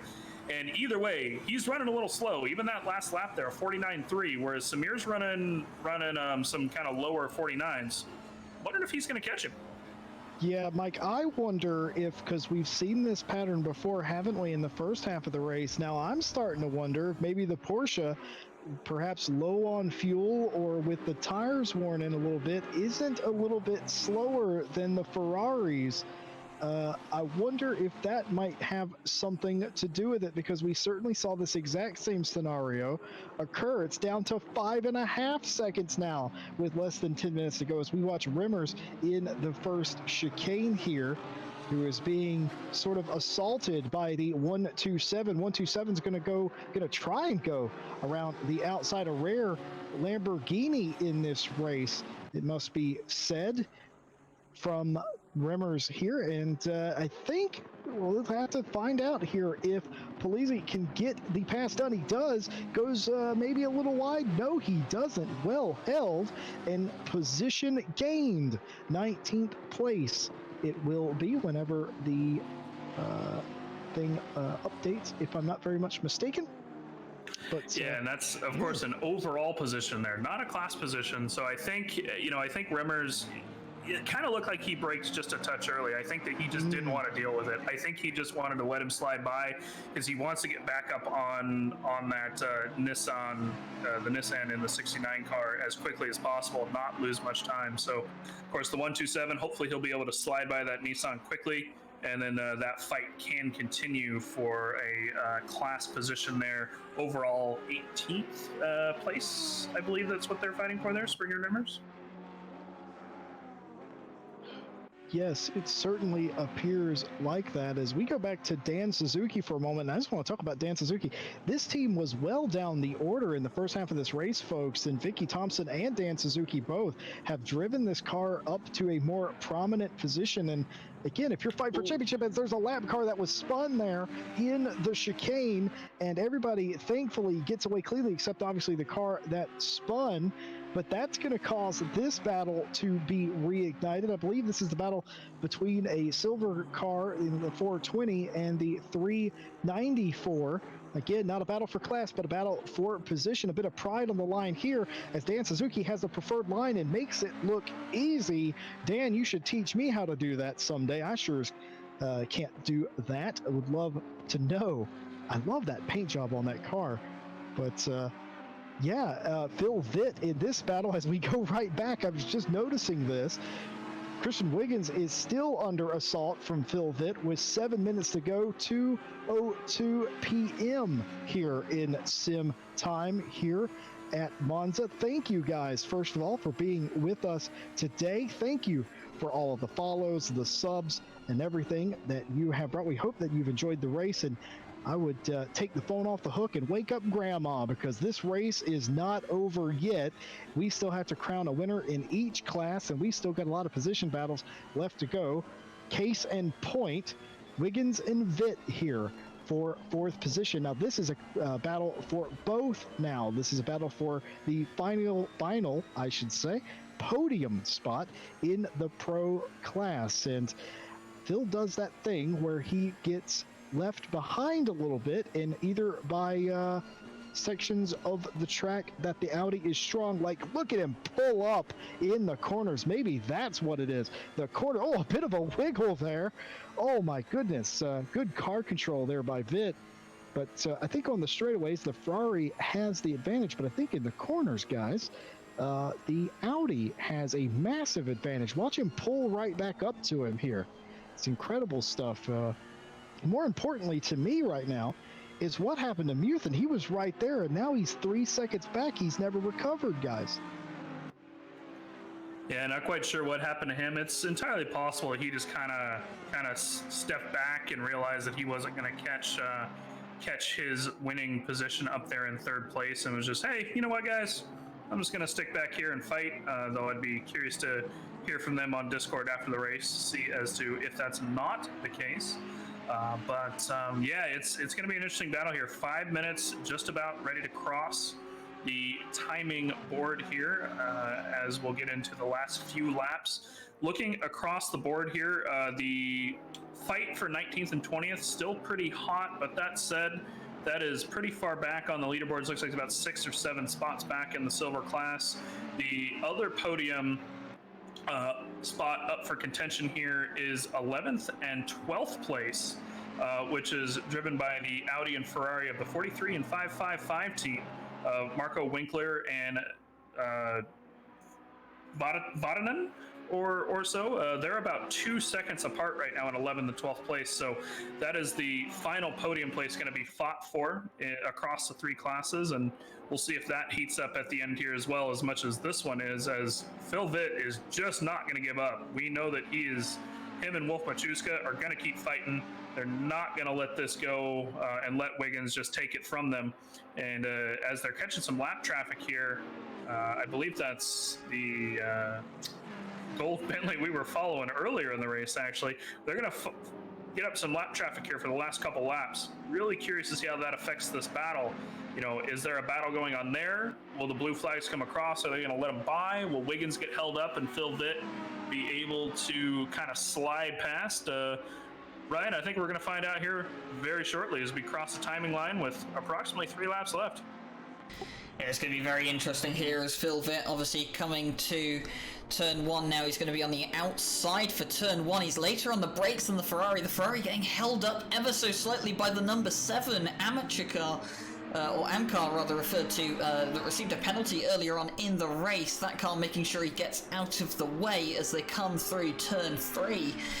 that's held up Wiggins. He's not going to appreciate that too much. Of course, Phil Vitt will appreciate it, but he's not quite going to have the run down into the second chicane. And of course, battles developing all over the place at the moment. I think the battle for 15th place is only about less than half a second in that. And then all the way down in 19th place, just 0.3 of a second between two cars as well. Yeah, it looks like Mr. Random Call Sign in the chat. He's saying they're having an excellent battle for 15th place as well, which looks to be about maybe 5th or so in the silver class, and definitely some battles going across the whole board. But of course, we are still following our podium positions here for the most part as we get across the last couple laps. Phil Vitt he keeps falling back on these straights. That Ferrari is just getting one hell of a run coming off the corners, and actually this time Audi kind of stayed with him a little bit better there.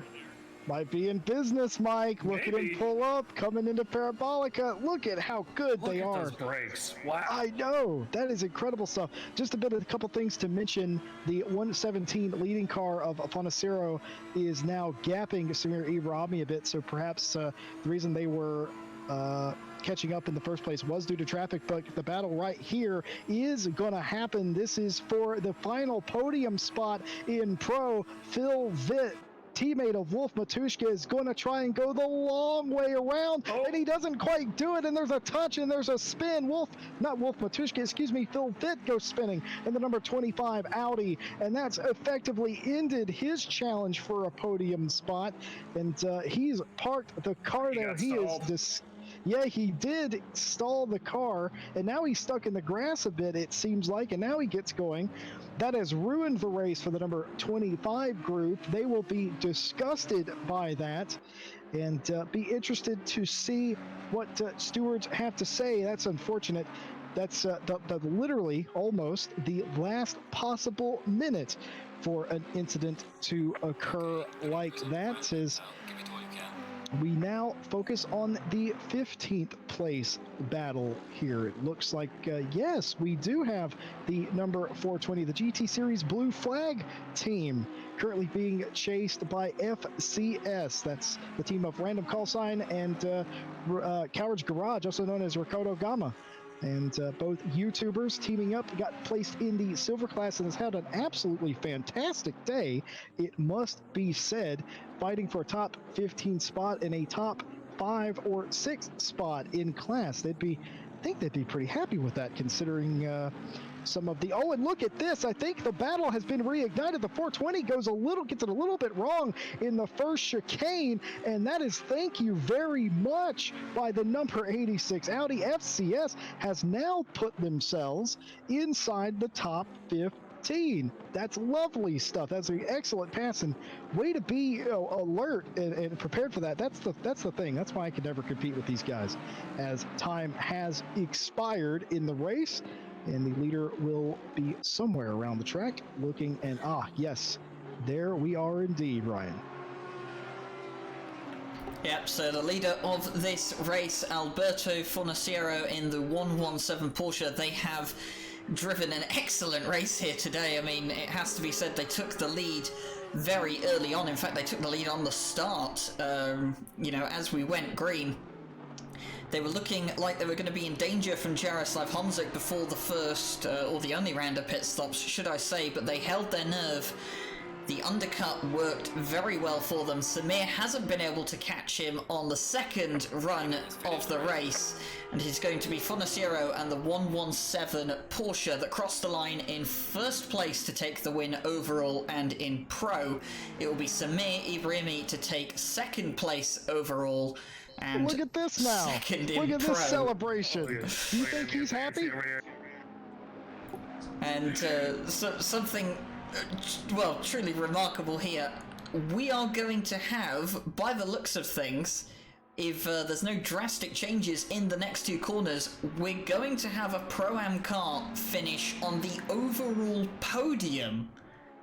And of course, this will be the winning Pro-Am car in class, the 172 Bentley, driven by Corrington Burgess and Gillan Moore, has driven an excellent race today and a well and truly deserved overall third place. It will be Christian Wiggins and Elvin Smith who crossed the line in fourth place, and it seems that fifth overall and second in Pro Class is going to go to Michael Meuthen in the 18 Ferrari. And, well, what a surprise this is. Raig Strehlow, the Lappin Party 69 Motorsport car, these guys didn't start very high up the order, but Steve and Raig together bring this car up to P6 overall, and that will be fourth in class. Philvit recovers for fifth in class, seventh overall. He's not going to be happy with how the last couple of laps unveiled for him. And then it is the eighth place car, Fulvio Barazzini.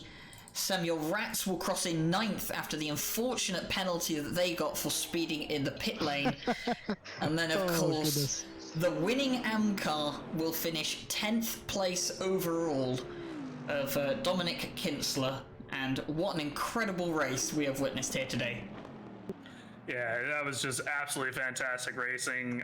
We barely had time to catch our breath the entire 2 hours. All of these guys just putting on one hell of a show for us today. Excellent to see the AM and silver drivers up there in the top 10 and even securing a podium, overall podium even for the silver drivers. And, you know, incidents aside, obviously there was a few incidents here and there, but for the most part, not a lot of penalties put out by our stewards, maybe about 5 or 6 in total. A lot of racing incidents happen, as they do. Phil Vitt and his teammate popped into the Twitch chat just a couple minutes ago talking about how that's just kind of a bit of a racing incident there on their end as well. And, all good from them and very hard racing going on. And that was just an awesome race to watch there, Jesse. Yeah, I can absolutely respect the Matushka Vitt teams. They're sportsmen, and they can absolutely say when they make a mistake, they're always the first to go, my bad. And you can't fault them for trying, and they, sometimes you make mistakes. The sand in the hourglass running out for them, and they made a move, didn't quite come off, and them's the breaks, as they say. But an excellent race ran by the 117 Porsche team today. It didn't appear like it was going to go all their way, and in fact there were a couple of lead changes in this race, and they had to fight for it. At the end of the day, they only won by 7.5 seconds. So it was absolutely hard fought, and we didn't really know what was going to happen until the final moments. It was a lovely race, and guys, it was lovely to call it with both of you, and it was lovely to share it with you guys at home as well. Yeah, it's been an absolute blast casting with you guys today. Ryan, I believe that will wrap up our race today, will it not? Yes, it will. In fact, this is the first round of the Endurance Championship over. We will be back in 2 weeks' time for Spa-Francorchamps, another 2-hour race there, which is going to be incredibly exciting. I mean, we know that Monza is exciting, the Temple of Speed. Well, one of the greatest racetracks in the world, Spa, will be hosting the next race, so we can't wait for that one already. Of course, the full final results will be posted later tomorrow, I think, once all post-race investigations are finalised. There may be a couple of those going on. So the final results with amended penalties will be out by tomorrow. But that has been it from us. Thank you very much, Jesse. Thank you very much, Mike, for joining me here in the Combox. Thank you for everyone at home who has tuned in. Thank you for all the follows and the subs. They are all much appreciated. They go towards our server costs. And remember, you can subscribe to us for free with Twitch Prime. All of it goes towards maintaining the servers, of which we use to host these incredible races. But that's been it from us for today. And we will be back in 2 weeks' time for this championship, but I believe for the Night Owl races, it will be much sooner than that. You'd be correct, Ryan. Me, Jesse, and Nick Setnick will join you guys tomorrow for our single event at Hungaroring, starting at, we'll be on the air about 3:45 Pacific time, 11:45 p.m. British summertime, and looking forward to that. And in the meantime, though, hope you guys have a great rest of your evening, and we'll see you tomorrow.